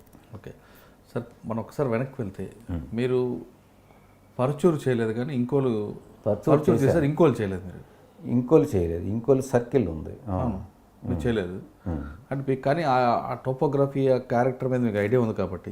ఇంకోలు పావులూరు కథ వెంకటరెడ్డి గారు అక్కడ ఎక్కువగా అక్కడ కూడా ఫ్యాక్షన్ ఎందుకు కనిపిస్తుంటుందండి? అంటే ఇదే డివిజన్ వచ్చేసింది. గాది వెంకటరెడ్డి గారి వర్గం ఉంటుంది అక్కడ కూడా వర్సెస్. గాది వెంకటరెడ్డి గాది వెంకటరెడ్డి గారు కానీ గరటయ్య గారు కానీ గొట్టిపాటి హనుమంతరావు గారు వీళ్ళందరూ కూడాను ఒక సైడ్, అంటే ఒక రకమైన వాళ్ళ భావ, అంటే వాళ్ళ ఒక ఇది ఆపోజిట్ కర్ణం బలరాం గారు. మీకు ఎక్కడికి వచ్చినా సరే ఈయనే ఉంటారు. కర్ణం బలరాం అనే వ్యక్తి పోలీసు దృష్టిలో కొంచెం ఏదో ఇది ఉన్నా పబ్లిక్లో అంత ఇమేజ్ ఎందుకు ఉందండి? పోలీసు దృష్టిలో కూడాను పెద్దగా ఏమి ఉండదండి. అంటే రెండు ఉండే పోలీసులకు తెలుసు. ప్రజల్లో ఎందుకంటే ఆయన ప్రజల దగ్గరికి వెళ్తాడు, అందుట్లో పూర్ పీపుల్ దగ్గర కూడా వెళ్తాడు. అంటే ఎక్కువగా అంటే అందరు ఫాలోయర్స్ ఎక్కువ చూసుకుంటే అక్కడ కమ్మ క్యాస్ట్ ఉంటుంది డామినేషను. అక్కడ ఉండే లేబర్లో ఈయనకి ఎక్కువగా ఉంటుంది. ఓకే. అంత సపోర్ట్. ఎవరు ప్రాబ్లం ఉంటే ఆయన పర్సనల్గా తీసుకుంటాడు. ఏ ప్రాబ్లం అయినా చేసుకొని ప్రాక్టికల్ చేసుకొని తీసుకొని వస్తాడు అనేది ఆయనకి ఒక పేరు ఉంది. అందుకే కదా ఇప్పుడు అరెస్ట్ చేసి తీసుకొస్తున్నప్పుడు జాతీయ రహదారి మొత్తం అప్పుడు అంత క్రేజ్ బాగుంది. ఎందుకంటే కొద్దిగా వర్కర్ అనేది కూడా. కానీ నిజంగా ఆయన పబ్లిక్ వైపు ఉంటారంటే ఒక్కొక్కసారి ప్రతిపక్షాలు చెప్తున్నట్లుగా అపోజిట్ పార్టీ చెప్తున్నట్లుగా కొంచెం రౌడీజం దందాలు చేస్తుంటారంట. దందాలు అయితే ఉండవు. ఎందుకంటే అక్కడ అప్పుడు ఉన్న పొలిటీషియన్స్ వాళ్ళకి దందాలు అయితే ఉండవు. మనీ ఇలాంటి పోస్టింగ్లు డబ్బులు తీసుకోవటాలు ఇవన్నీ పోలీసు కానీ ఏదైనా సరే అదేం ఉండదు. వాళ్ళకి పొలిటీషియన్కి ఏంటంటే మన అనుకోవాలి, మన ఆఫీసర్ వచ్చాడు అనుకోవాలి వాళ్ళు, అంతేగాని ఎలాంటిది ఇప్పుడు ఉండయేమో కానీ ఉండయేమో ఉందని మీకు తెలుసు. కానీ అలాంటి దందాలు చేయటమే ఉండదు. అంటే ప్రజల కోసం నిరంతరం అందుబాటు కష్టపడతారు. ఫ్యాక్షన్ అయితే మెయింటైన్ చేస్తారు, డివిజన్ మెయింటైన్ చేస్తారు వాళ్ళు. దాంట్లో మర్డర్స్ జరిగినాయి, బాంబులు వేయించుకోవడం జరిగింది. ఆయన మీద కూడా అటాక్ అయినట్లేదు కదండి ఒకసారి. అన్నీ జరుగుతాం. అచ్చా, ఇక్కడ డిఎస్పీగా ఇప్పుడు గుంటూరు వచ్చారు. డిఎస్పీగా. ఓకే. గుంటూరులో నేను వచ్చినప్పుడు డిఎస్పీకి శ్యామ్ సుందర్ గారు ఉన్నారు, ఎస్పీ గారా. ఓకే. అర్బన్. కానీ గుంటూరు టౌన్ డిఎస్పీగా ఉన్నప్పుడు గుంటూరులో రౌడీజం ఒకటి కనిపిస్తుంది, పేకాడ క్లబ్బులు కనిపిస్తుంటాయి. అక్కడ ఎల్వీఆర్ క్లబ్ లాంటి క్లబ్బులు కూడా వాళ్ళకి అనుకూలంగా లేకపోతే వాళ్ళని ట్రాన్స్ఫర్ చేస్తుంటారు. ఈ సినారీ మీరు ఏ విధంగా అర్థం చేసుకున్నారంట? దీన్ని కంట్రోల్ చేయడానికి ఏం చేస్తారు? కంట్రోల్ చేశాము. ఎందుకంటే ముఖ్యంగా శ్యామ్ సుందర్ గారు ఉన్నప్పుడు కొద్ది రోజులే ఉన్నారు ఆయన వెళ్ళారు. తర్వాత ఆకే రవికృష్ణ గారు వచ్చారు. ఆయన మంచి ఆఫీసర్. ఆకే రవికృష్ణ గారి గురించి honest officer, simple man, but firm, 100% ఫర్మ్గా ఉంటారు. ఆయన ఫస్ట్ కాన్సన్ట్రేట్ చేసింది కూడాను ఇదే మెయిన్, క్లబ్బుల మీద. ఎల్వీఆర్ క్లబ్ 3 టైమ్స్ పర్సనల్గా రైడ్ చేశారు. చాలా బిగ్ షాట్ కదండి. బిగ్ షాట్స్ అయినా పర్సనల్గా నువ్వే వెళ్ళాలి వెంకటేశ్వరరావు, అంతే. నేనే వెళ్ళి రైడ్ చేయడం జరిగింది. అంతకుముందు కూడా హైకోర్టు నుంచి కూడాను అక్షంతలు వేయించుకున్న పోలీస్ ఆఫీసర్స్ ఉంటారు మా బ్యాచ్. ఆయన పోయి కోర్టుకు పోయి రమ్మి ఆడిస్తున్నానంటే వాళ్ళ మీద అన్ని అక్షంతలు వేయించుకున్నారు. అయినా సరే నేను పట్టుకొని వచ్చి 3 కేసులు 3 టైమ్స్ నేను రైడ్ చేశాను. చేయటమే కాకుండా ఆకే రవికృష్ణ గారు పర్సనల్గా పేకాట మంచిది కాదు అని చెప్పి ఒక డ్రైవ్ తీసుకొద్దామని అలా రైడ్లు చేస్తా, అది వాళ్ళంతటా వాళ్ళకి మన క్లోజ్ చేయించిందేం కాదు, వాళ్ళంతటా ఆటో ఏది రైడ్లు చేస్తున్నారనే మీద వాళ్ళు వెళ్ళకపోయి కౌన్సిలింగ్ ఇవ్వటం కూడా జరిగింది. ఆడిన వాళ్ళ ఆడిస్తున్న ఆడేవాళ్ళు. ఆడించేది ఏముందో క్లబ్బే, వాళ్ళందరూ యాక్టివ్ చిన్నవాళ్ళు కాదు కదా, పెద్దవాళ్ళు ఉన్నారు కదా అక్కడ. మీదేది అక్కడ అందరూ రాయపాటి శ్రీనివాస్ కానీ చెప్తున్నాను, అందరు కూడా మెంబర్స్ అని చెప్తున్నాను నేను. పెద్ద బిగ్ షాట్స్ ఉంటాయి. కౌన్సిలింగ్ చేయడం జరిగింది, ట్రై చేశాడు పాపం, ఆయన చేశాడు. ఇంకా స్మోకింగ్లు అయితే కేసులు, డ్రంక్ అండ్ డ్రైవింగ్ మేము స్టార్ట్ చేసి మా కేసులు ఎక్కువగా ఉండేవి అనమాట. ఇలాంటి వాటిని చేసుకుంటే ఏమవుతుందంటే పోలీసింగ్ కనపడుతుంటుంది, విజిబుల్ పోలీసింగ్ కనపడుతుంది. తప్పు చేసేవాడు కూడాను పక్క వెళ్ళిపోతుంటాడు. ఇలాంటివి జరుగుతుంది. అట్లాగా అక్కడ గుంటూరు తర్వాత అంటే గుంటూరులో నాకు బ్యాడ్ ఇన్సిడెంట్ జరిగింది. ఏంటి? ఒక సివిల్ డిస్ప్యూట్ ఉండే, మా ఇన్స్పెక్టరు అంటే ప్రాపర్గానే చేశారు. సివిల్ డిస్ప్యూట్లో మేము ఇంటర్ఫియర్ కాకూడదు, కేసు రిజిస్టర్ చేసాము, ఇంటర్ఫియర్ కాకూడదు, ఒపీనియన్ అంతా తీసుకున్నాము. బట్ అవతలను అరెస్ట్ చేయలేదు అని చెప్పి బిట్వీన్ భార్య అండ్ మేనల్లుడి మధ్య ప్రాపర్టీ డిస్ప్యూట్ అది. భర్త చనిపోయాడు, భార్య నాది అంటది, మేనల్లుడు నాకు రాశాడు అంటాడు, వీళ్ళు నాకు రాశారు వీళ్ళు అంటారు. దాట్ కోర్టులో ఉంది. కోర్టులో ఉన్న మ్యాటర్కి పోలీస్ ఇంటర్ఫియర్ కావడానికి లేదు. కేసు అయితే రిజిస్టర్ చేసి మా ఇన్స్పెక్టరు చేశాడు. పటాయిపూర్ దుర్గాప్రసాద్ అని మొన్నటిదాకా మంగళగిరిలో ఉంది, చేశాడు. చేసిన తర్వాత అతను అరెస్ట్ చేయలే. ఎందుకు చేయలేదంటే డిస్ప్యూట్లో ఉంది, నేను అరెస్ట్ చేస్తాం, మాది అనుకుంటున్నారు కదా వాళ్ళు, వేకెంట్ సైటు. దాంట్లో మీరు అరెస్ట్ చేయలేదని చెప్పి అతన్ని సస్పెండ్ చేశారు. తర్వాత ఒక 2 months తర్వాత నన్ను కూడా 2013లో 2 months తర్వాత నన్ను సస్పెండ్ చేశారు, స్లాక్ సూపర్వైజన్ అని చెప్పి. అయ్యో, బ్యాడ్ ఇన్సిడెంట్ అది. మనం చేసేది ఏం లేదు, అది ఒక ఆఫీసర్ యొక్క ఇంట్రెస్ట్. ఎవరండి పేరు వద్దన్నారు, నేను పొలిటీషియన్ పేరు వద్దన్నా. ఆయన అందుట్లో క్లబ్ మెంబరు ఆయన శ్రీనివాసరావు గారు అని చెప్పాను కదా, రాయపాటి శ్రీనివాసరావు గారు క్లబ్ మెంబర్ వాళ్ళు. ఇక్కడ మీకు ఆఫీసర్ ఎవరండి? అప్పుడు ఆఫీసరు సునీల్ కుమార్ గారు ఐజీగా ఉన్నారు. ఉన్నారు ఆయన ఇప్పుడు సిఐడి నుంచి ఇప్పుడు దీనికి వెళ్ళారు. అంటే ఆయనకి ఇంట్రెస్ట్ అది? ఇంట్రెస్ట్ ఏం కాదు, మరి ఏంటో తెలియదు, ఆయనకు ఉన్న సమాచారం ఏంటో అందరు చెప్పిన, అంటే వీళ్ళు మా ఆఫీసర్స్ ఎస్పీ ఉంటారు కదా, ఎస్పీలే చెప్పిన, మంచి ఆఫీసర్ అని చెప్పిన, కొంతమంది చెప్పిన. ఎవరంటే అప్పుడు ఎస్పీ? గోపీనాథ్ జెట్టి అని, just TTD. Actual Ramana Kumar గారు ఉన్నప్పుడే జరిగింది. రమణ కుమార్ గారు తెలుసు కదా, ఆయన ఉన్నప్పుడే అది. ఆకేరావు కృష్ణ గారు ఉన్నప్పుడు కరెక్ట్గా చెప్పాలంటే ఇన్సిడెంట్ అప్పుడు జరిగింది. తర్వాత రమణ కుమార్ గారు వచ్చారు, ఈయన వచ్చారు. చివరికి ఇది వచ్చేసరికి యాక్షన్ తీసుకోలేదని చేయడం జరిగింది. ఆకేరావు కృష్ణ గారి మీద కూడా టార్గెట్ చేశారు, అదంతా అఫీషియల్ టార్గెట్. ఆకేరావు కృష్ణ గారు స్లాక్ సూపర్వైజర్ ఆయన మీద కూడా అన్నమాట.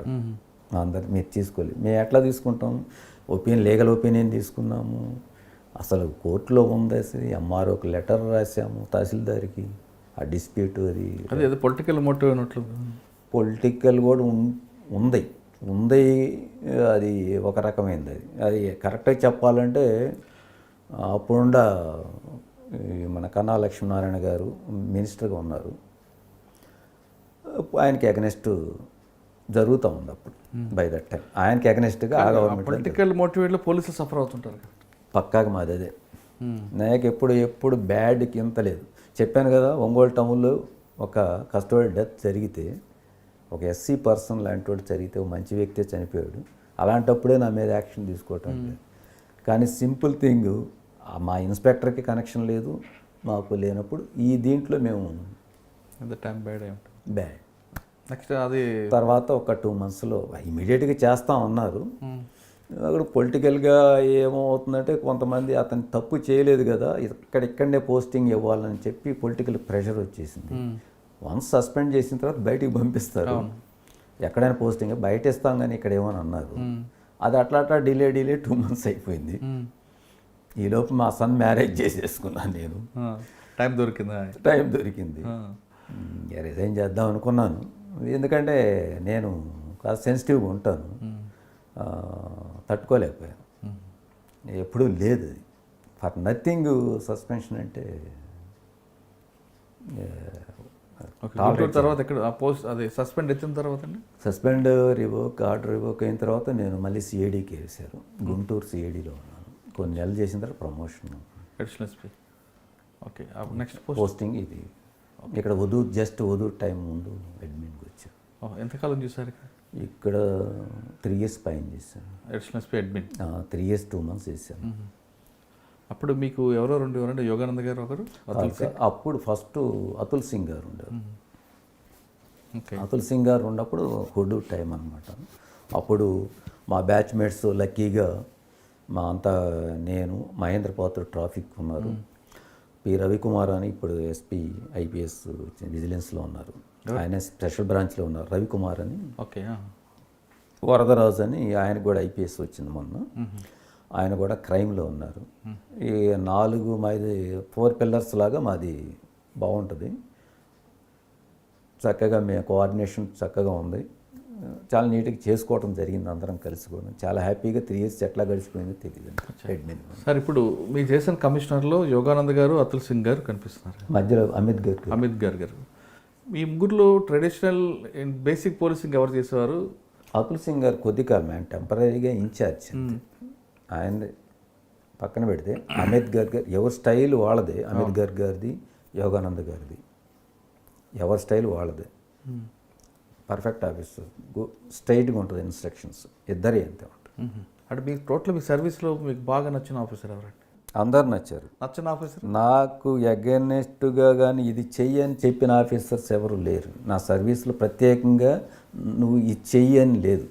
ఆ ఒక ఇన్సిడెంట్ చెప్పాను కదండి, నా సుపీరియర్ ఆఫీసర్ కానీ నా సబార్డినేట్స్ కానీ నాకు ఎగనెస్ట్గా అసలు ఏదీ లేదనమాట. అంత పర్ఫెక్ట్గానే ఉంటుంది. నేను చెప్పే ఇన్స్ట్రక్షన్స్ అట్లా ఉంటుంది, నా సబార్డినేట్స్కి నాకు చెప్పటం కూడా అట్లానే ఉంటుంది. సరే, మన జనరల్ విషయాలకు వద్దాం. మీ కెరీర్ నుంచి ఈ సర్వీస్లో మీరు నేర్చుకుంది ఏంటండి? నేను ఫస్ట్ ఎగనెస్ట్ పోలీస్ అండి. ఎగనెస్ట్ పోలీస్ అని కాదు, ఇంట్రెస్ట్ ఉండేది కాదు.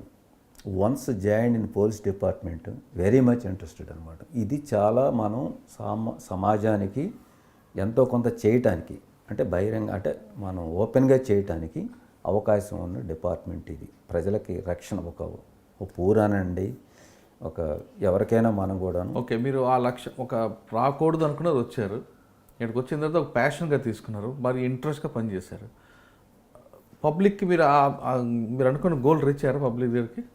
అంటే ఖచ్చితంగా అంటే నేను ఇంటరాక్ట్ అయిన వాళ్ళు ఉంటారు కదా, నేను చేసిన ఏరియాస్లో వాళ్ళందరూ కూడా నా రెస్పాన్స్ చాలా బాగుంటుంది. ఓకే, ప్రకాశం డిస్టిక్లో మీరు ఎంక్వైరీ చేస్తే అది మీకు అంటే నేను ఎక్కువగా ఎస్ఐగా సిఐగా ఎక్కువ చేశాను ప్రకాశం డిస్టిక్లో. వాళ్ళు చెప్తారు ఏంటంటే అంటే ఒక ఆఫీసర్ని బట్టి స్టైల్ని బట్టి ఉంటుంది. ఒక షో చేసుకోవచ్చు మనం. అంటే షో చేయడం పబ్లిక్ రెస్పాన్స్ కాకుండా మీ మనసు చెప్తుంది ఖచ్చితంగా. దానికైతే మనం ఎవరు 100% సాటిస్ఫాక్షన్ అండి. పోలీస్ డిపార్ట్మెంట్ మిస్ అయ్యి కనుకను వేరే జాబ్లో కానీ నేను చేస్తూ ఉంటే చాలా మిస్ అయ్యేవాడినేమో అనిపిస్తుంది. మీరు ఆ లక్ష్యంతో వచ్చారు, చేశారు, కానీ పబ్లిక్కి నేను 100% న్యాయం చేశాను అన్నది మీకు ఫీలింగ్ ఉందా? ఖచ్చితంగా. ఓకే, ఒక కేసులో బాగా హెల్ప్ చేసి ఉండొచ్చు, ఇంకో కేసులో చేయకపోయి ఉండొచ్చు. ఇంతవరకు అటువంటి కేసు చేయలేదు, అనవసరంగా వాళ్ళకి మనం అనవసరం కాదు కానీ న్యాయం చేయలేకపోయామన్న ఫీలింగ్ ఉందా ఏదైనా కేసులో? డిటెక్షన్ చేయకపోవడం కానీ, న్యాయం చేయకపోవడం కానీ? డిటెక్ట్ చేయడం అన్నీ చేయలేము మనం. ప్రాపర్టీ అంటే మీకు బాగా మనసుకు హత్తుకొని ప్రాపర్టీ అఫెన్సెస్లో చాలా కేసుల్లో చేయలేము. ఒక కేసే కాదు, ఒకే కేసు కాదు, ఒక కేసు అని ప్రత్యేకంగా చెప్పక్కర్లేదు. నంబర్ ఆఫ్ కేసెస్ చాలా కేసులు చేయాలి ఉంటాయి, సర్కంటెస్ కుదరపోవచ్చు, కానీ మీ మనసుకు హత్తుకుని కేసు ఒకటి ఉంటుంది. నాకు గుర్తుండండి, ఎక్కడా కూడాను నా పరిధిలోకి వచ్చిన దానికి డిస్సాటిస్ఫాక్షన్ విక్టిమ్ సైడ్ నుంచి ఎక్కడా లేదండి. ఈవెన్ అక్యూజర్ సైడ్ నుంచి కూడా ఎందుకు ఉండదంటే, నేను చేసే దాంట్లో ఇప్పుడు చెప్పాను కదా, మెయిన్ ఒక వర్గాలను చెప్పాను కదా, ఫ్యాక్షన్లో ఎక్కువ చేశాను. ఇద్దరు లైక్ చేస్తారు, అందరు లైక్ చేస్తారు నాకు. అందరూ వీళ్ళందరూ అసలు మామూలు కాదు కదా, బిగ్ షాట్సే కదా వీళ్ళు. అందరితో కూడా నాకు ఎట్లా ఉంటాయంటే, నేనైతే వెళ్ళను, నేనైతే ఎక్కడ వెళ్ళను. పో ఎస్ఐ దగ్గర పో, సిఐ దగ్గర పో, వెంకటేశ్వర ఆయన దగ్గర పో అని పంపిస్తారు అంతే. ప్రత్యేకంగా ఇది చెయ్యి అది చెయ్యి అని చెప్పరు. సార్, ఫైనల్గా పోలీసుల కరప్షన్ మీద మీ ఒపీనియన్ ఏంటి? అంటే కరప్షన్ లేని డిపార్ట్మెంటు లేదు అన్న, కానీ పోలీస్ అనేది విజిబుల్ కరప్షన్ కాబట్టి పోలీస్ డిపార్ట్మెంట్లో జాయిన్ అయినప్పుడు కూడాను ఎవరు కూడాను కరప్షన్ గురించి అసలు ఆలోచనే ఉండదు. జాయిన్ అయిన అంటువ్యాధి ఇది. ఒకళ్ళు తీసుకుంటున్నారు అనే దాని మీద వాడు కంపేర్ చేసుకొని అవుతున్నారు అంతే. కరెక్ట్గా చెప్పాలంటే నేను మార్టు చివరిలో ప్రమోషన్ వచ్చే టైంకి మా ఇంట్లో మంచం అంటే కోళ్ళ మంచాలు అంటాం కదండి, ఒక పెద్ద మంచం, ఒక దాని కింద వేసుకోవడం చిన్న మంచం, అది మెయింటైన్ చేసుకుంటూ వచ్చేవాడు. బ్లాక్ అండ్ వైట్ టీవీ మా కానిస్టేబుల్లో మంచి డబుల్ కాట్ మంచాలు ఇవన్నీ ఉంటా ఉండేవి. వాళ్ళకి వెళ్ళినప్పుడే నేను చూస్తుంటే జరుగుతుంటుంది. కరప్షన్ అంటే చెప్తున్నాను మీకు, అయినా నాకు బాగానే ఉంది, హ్యాపీగా జరిగిపోయింది, ప్రమాణం జరిగిపోయింది. ఇది అంటువ్యాధి తప్పితే ఏం లేదు. ఒకటి, ఎప్పుడైతే బిగ్ బాస్ అంటే ఒక డీజీపీ లెవెల్లో కానీ క్లియర్ ఇన్స్ట్రక్షన్స్ కనుక గవర్నమెంట్ సైడ్ నుంచి క్లియర్ ఇన్స్ట్రక్షన్స్ ఉంటే, ఇమీడియట్ యాక్షన్స్ కనుక ఉంటే, ఎక్కడైతే కరప్ట్ చేసి ఇమీడియట్ ఎంక్వైరీ చేసి అతను సస్పెండ్ చేసి రిమూవల్ కనుక చేస్తే డెఫినెట్గా అరికట్టవచ్చు పోలీస్ డిపార్ట్మెంట్లో. ఎందుకంటే పోలీస్ డిపార్ట్మెంట్కి మనీతో సంబంధం లేదు, మనీ ట్రాన్సాక్షన్స్ పోలీస్ డిపార్ట్మెంట్లో లేదు. ఎందుకంటే చాలా ఇంపార్టెంట్ ఆర్గనైజేషన్ కాబట్టి దీనికి అందువల్లనే మనీ ట్రాన్సాక్షన్ పెట్టలేదు. అది అందువలన అంటే చెయ్యొచ్చు. ఖచ్చితంగా కరప్షన్ అయితే ఉంది. యూనిట్ హెడ్ అన్నాడు, ఇమీడియట్గా యాక్షన్ తీసుకోవాలి, ఖచ్చితంగా తీసుకోవాలి. అక్కడి నుంచి పై ఆఫీసర్ దగ్గర నుంచి, పై నుంచి హెడ్ ఆఫ్ ది ఆర్గనైజేషన్ దగ్గర నుంచి కూడాను క్లియర్ ఇన్స్ట్రక్షన్స్. నాకు తెలిసి ఏ డిపార్ట్మెంట్ కూడా ఎవరు కూడాను వచ్చేసి కరప్షన్ కనుకని ఎవరన్నా గాను మీరు కానీ కరప్ట్ అయితే మాత్రం ఏదైనా నాకు రిపోర్ట్ ఇస్తే మేము మీద యాక్షన్ తీసుకుంటాము, సస్పెండ్ చేస్తాను అన్న ఆఫీసరు అరుదా? ఎందువల్ల అంత పెద్ద మాట అన్నారు మీరు? అరుదు ఫ్రమ్ ది బిగినింగ్ నుంచి కూడా. అంటే వాళ్ళు కరప్ట్ అని కాదు, వాళ్ళు ప్రాక్టికల్గా ఆలోచించి ఇక తప్పదేమో మనసులో అని చెప్పి ఎలా చేస్తున్నారు అనిపిస్తుంది. అంటే కరప్షన్ చేస్తే సస్పెండ్ చేస్తాము అని చెప్పే ఆఫీసర్లు జరుగుతుంది, జరగాలి. అది సస్పెండ్ చేస్తాము, అవసరమైతే డిపార్ట్మెంట్ పంపించేస్తాము అనే మాట చెప్పే ఆఫీసర్లు అరుదంటారా? ఆ రకమైన మెసేజ్ ఇచ్చేవాళ్ళు అరుదుగా ఉన్నారు. అంటే మీకు ఎవరు ఏ ఆఫీసర్ ఇవ్వలేదు? అట్లా స్టైల్ ఆఫ్ ఫంక్షన్లో మేము అప్పుడు చేసినప్పుడు అట్లానే ఉంటుంది, అది రిసీవ్ చేసుకుని దాన్ని బట్టి ఉంటుంది. కానీ ఇప్పుడు అది కొరవడిందంటారా? అస్సలు ఇప్పుడు చాలా పోలీసింగ్ డిగ్రేడ్ అయింది. పోలీస్ డిపార్ట్మెంట్ అన్ని వింగ్స్ అట్లానే ఉన్నాయి. ఈ ఒక విక్టిమ్ ఎవరైనా పోలీస్ స్టేషన్కి పోవాలన్నా కూడాను కష్టంగానే అనిపిస్తుంది మీకు. అంటే అప్పుడు లేదని కాదండి, అప్పుడు కూడా భయం ఉండేది. వెళ్ళేవాళ్ళు దానికి సీరియస్గా అఫెన్స్ కూడా టేకప్ చేసేవాళ్ళు ఆఫీసర్స్. ఇప్పుడు కొద్దిగా తగ్గింది అనిపిస్తుంది. పబ్లిక్ ఒకప్పుడు నేను ఇందాక ఫస్ట్లో క్వశ్చన్ సార్, పబ్లిక్ గౌరవంతో కూడా భయమా లేదా భయంతో కూడా గౌరవమా పోలీసులు ప్రదర్శించేవారండి? అప్పుడు ఆ కాలంలో గౌరవం ఉండేది, భయం ఉండేది. ఇప్పుడు భయం ఏమి లేదు. అక్కడ పోతే ఇన్సల్ట్ ఫీల్ అవుతామో అని చెప్పి ఫీలింగ్ ఉంది. గౌరవం తగ్గింది. దగ్గర అవుతుంది కదా, పబ్లిక్ దగ్గర అవుతుంది కొలితే గౌరవం పెరగాలి, కానీ తగ్గడం ఏంటి? దగ్గర అవుతుంది కాబట్టి గౌరవం లేదు. దగ్గర అవుతుందంటే దగ్గరంటే వాళ్ళ మనసులను గెలవాలి. మన పోలీస్ అనేది, పోలీసింగ్ అనేది మనుషుల్లో ప్రజల్లోకి రావాలి. పర్ఫెక్ట్గా పోలీస్ చేస్తున్నారని అది పోలీసింగ్ దగ్గర అవుతుంది. అంత మాత్రాన అందరిలో తీసుకొని మనం ఇల్లీగల్ యాక్టివిటీస్ కానీ పాల్పడుతూ ఉంటే కాదండి. ఇప్పుడు ఫ్రెండ్లీ పోలీసింగ్ అంటూ, మైత్రి అంటూ రకరకాలు వస్తున్నాయి. వాళ్ళందరూ పబ్లిక్లోకి వెళ్తున్నారు. పోలీస్ డ్యూటీ కాకుండా పరిస్థితులు కూడా, అంటే ఒక హాస్పిటల్ అటాక్ చేసుకోవడం కానీ, చెరువులు నీళ్లు ఇవన్నీ చేస్తున్నారు. ఇంతకుముందు కూడా ఉన్నాయి. ఇంతకుముందు కరప్షన్ లేదని కాదు, ఇంతకుముందు కూడా మా సీనియర్స్ ఉన్నప్పుడు కరప్షన్ ఉంది. That is different. అంటే కరప్షన్ అదేదో ఎలవబుల్ కరప్షన్ నేను అన్ను, అట్లా ఉండేది కాదు. ప్రిస్టేజియస్గా ఉండేది కాదు. జాబు వచ్చేసరికి, వర్క్ వచ్చేసరికి కేసు అంటే కేసులాగా చేసేసేవాళ్ళు, అట్లాగా చేసేవాళ్ళు. ఇప్పుడు ఉండే కొద్ది కేసు అనగానే ఒక రకమైన ప్రజల్లో వేరే ఒక భావన వచ్చేసింది. విక్టిమ్కి నమ్మకం లేకుండా ఉంది. ఒక పోలీస్ స్టేషన్కి వెళ్తే నా కేసు కరెక్ట్ చేస్తారు లేదా, నేనేమన్నా డబ్బులు ఇవ్వకపోతే ఆ ఐఓ ఏమనుకుంటాడేమో, అవతల చేస్తాడని ఒక ఫీలింగ్ అనేది ఉంది. అయితే ఇక్కడ కరప్షన్ విషయం వచ్చేసరికి పబ్లిక్కే వాళ్ళకి అలవాటు చేస్తున్నారు కదండి కరప్షన్ అది. పబ్లిక్ అంటే ఐ మీన్ కంప్లైంట్. ఎందుకు అలవాటు? మనం ఆఫీసరం కదండి. నా పని వాళ్ళు చేయండి సార్. మీకు ఉంటుంది, ఒక విక్టిమ్ వస్తాడు, విక్టిమ్కి ఒక రకరకాల ఆలోచనలు ఉంటాయి. నేను గూడూరు సిఐగా చేస్తున్నప్పుడు ఒక ఆమె 200 రూపాయలు తీసుకుని మూట కట్టుకొని వాళ్ళ ఇంట్లో ఫ్యామిలీ వాళ్ళ కొడుకు ఏదో సరిగా తిడుతున్నాడని కొడుతున్నాడని తీసుకొని వచ్చి, సరేమ్మా నీ కొడుకుని పిలిపిస్తానని చెప్పాను. నేను కష్టపడి తీస్తూ ఉంది 200 రూపాయలు ఇట్లా. అంటే చూడండి ఆమె పరిస్థితి. అంటే పోలీస్ స్టేషన్కి వస్తుందంటే డబ్బులు పట్టుకెళ్ళాలి. ఒక సిఐ దగ్గరికి వచ్చేప్పుడు 2000 కాదు 20,000 అన్న కనీసం తీసుకురావాలి కదా. 200 రూపాయల నోట్లు మడతలు పెట్టేసి కష్టం అంతే. అంటే అలాంటి వ్యక్తికి కూడాను మెసేజ్ పోలీసులో కరప్షన్ ఉంది అని చెప్పి ఆమెకు మెసేజ్ చేయండి. ఇప్పుడు అది పెరిగిందంటారా తగ్గిందంటారా? ఖచ్చితంగా పెరిగింది. తర్వాత సార్ కరప్షన్ విషయం పక్కన పెడితే పోలీస్కి మీద ప్రజలకి ఇంకా గౌరవం పెరగాలంటే ఏం చేయాలి?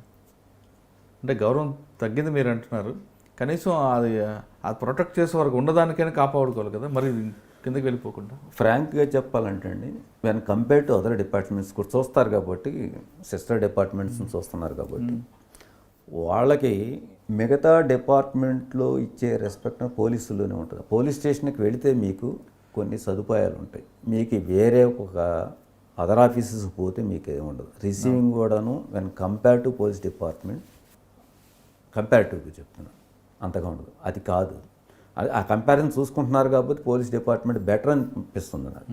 కానీ అది కాదండి. పోలీస్ విక్టిమ్ వాడు బాధతో వస్తాడు, చాలా బాధలతో వస్తాడు. వాడిని రిసీవ్ చేసుకుంటే 50% మనం అతన్ని న్యాయం చేసినట్టు అవుతుంది.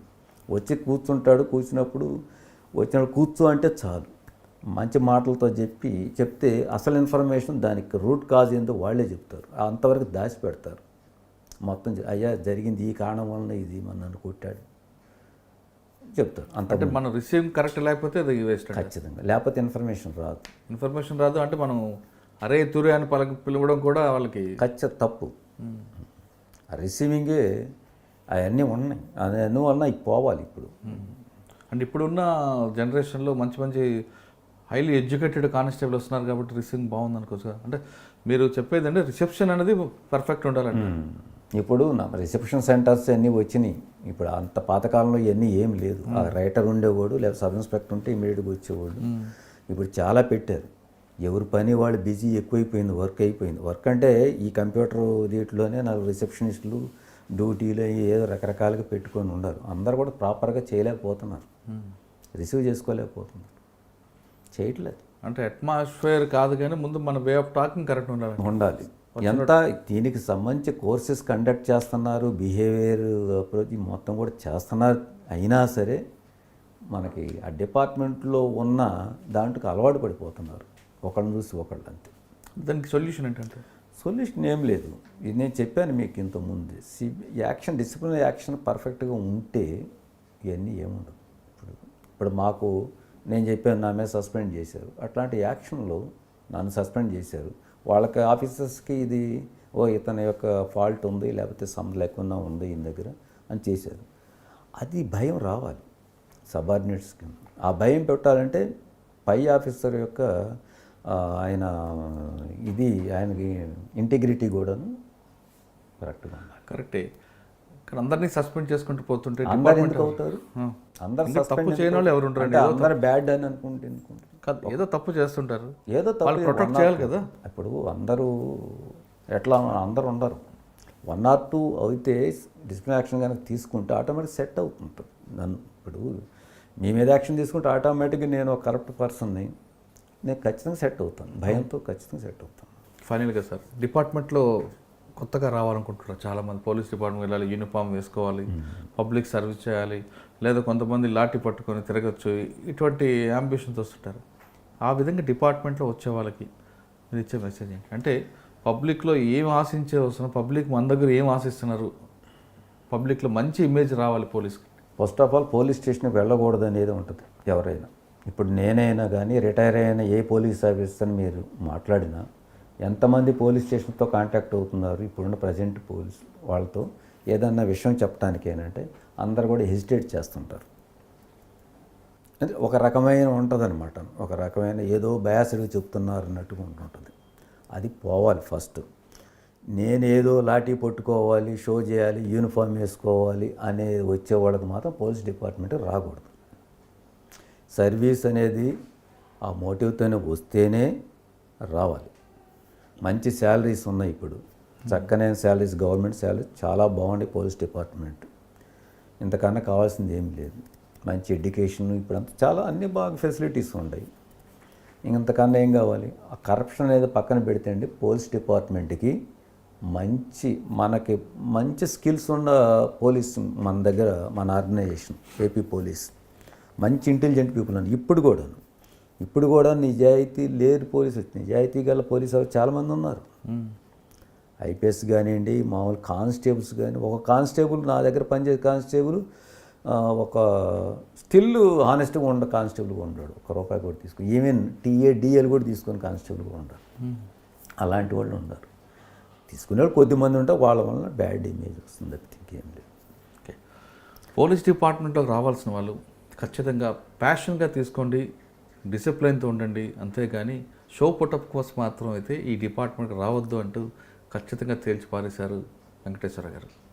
పబ్లిక్ సర్వీస్ చేయాలంటే ఇది బెస్ట్ డిపార్ట్మెంట్. ఇక్కడ రండి, పబ్లిక్తో మంచిగా మాట్లాడండి. పోలీస్ స్టేషన్కి వచ్చిన వాళ్ళతో మర్యాదగా మాట్లాడితే, ఆ బాధితుడితో మర్యాదగా మాట్లాడితే 50% ప్రాబ్లం అక్కడే తగ్గిపోతుంది అంటూ ఒక డాక్టర్ పేషెంట్తో ఏ విధంగా మాట్లాడతారో ఆ విధంగా మాట్లాడితే చాలు అంటున్నారు వెంకటేశ్వర గారు. ఇది వారం వెంకటేశ్వర గారితో ఎక్సలెంట్ ఇంటర్వ్యూ. వచ్చే వారం మరొక ఇష్టం మళ్ళీ కలుద్దాం. అంతవరకు నమస్కారం. Thank you.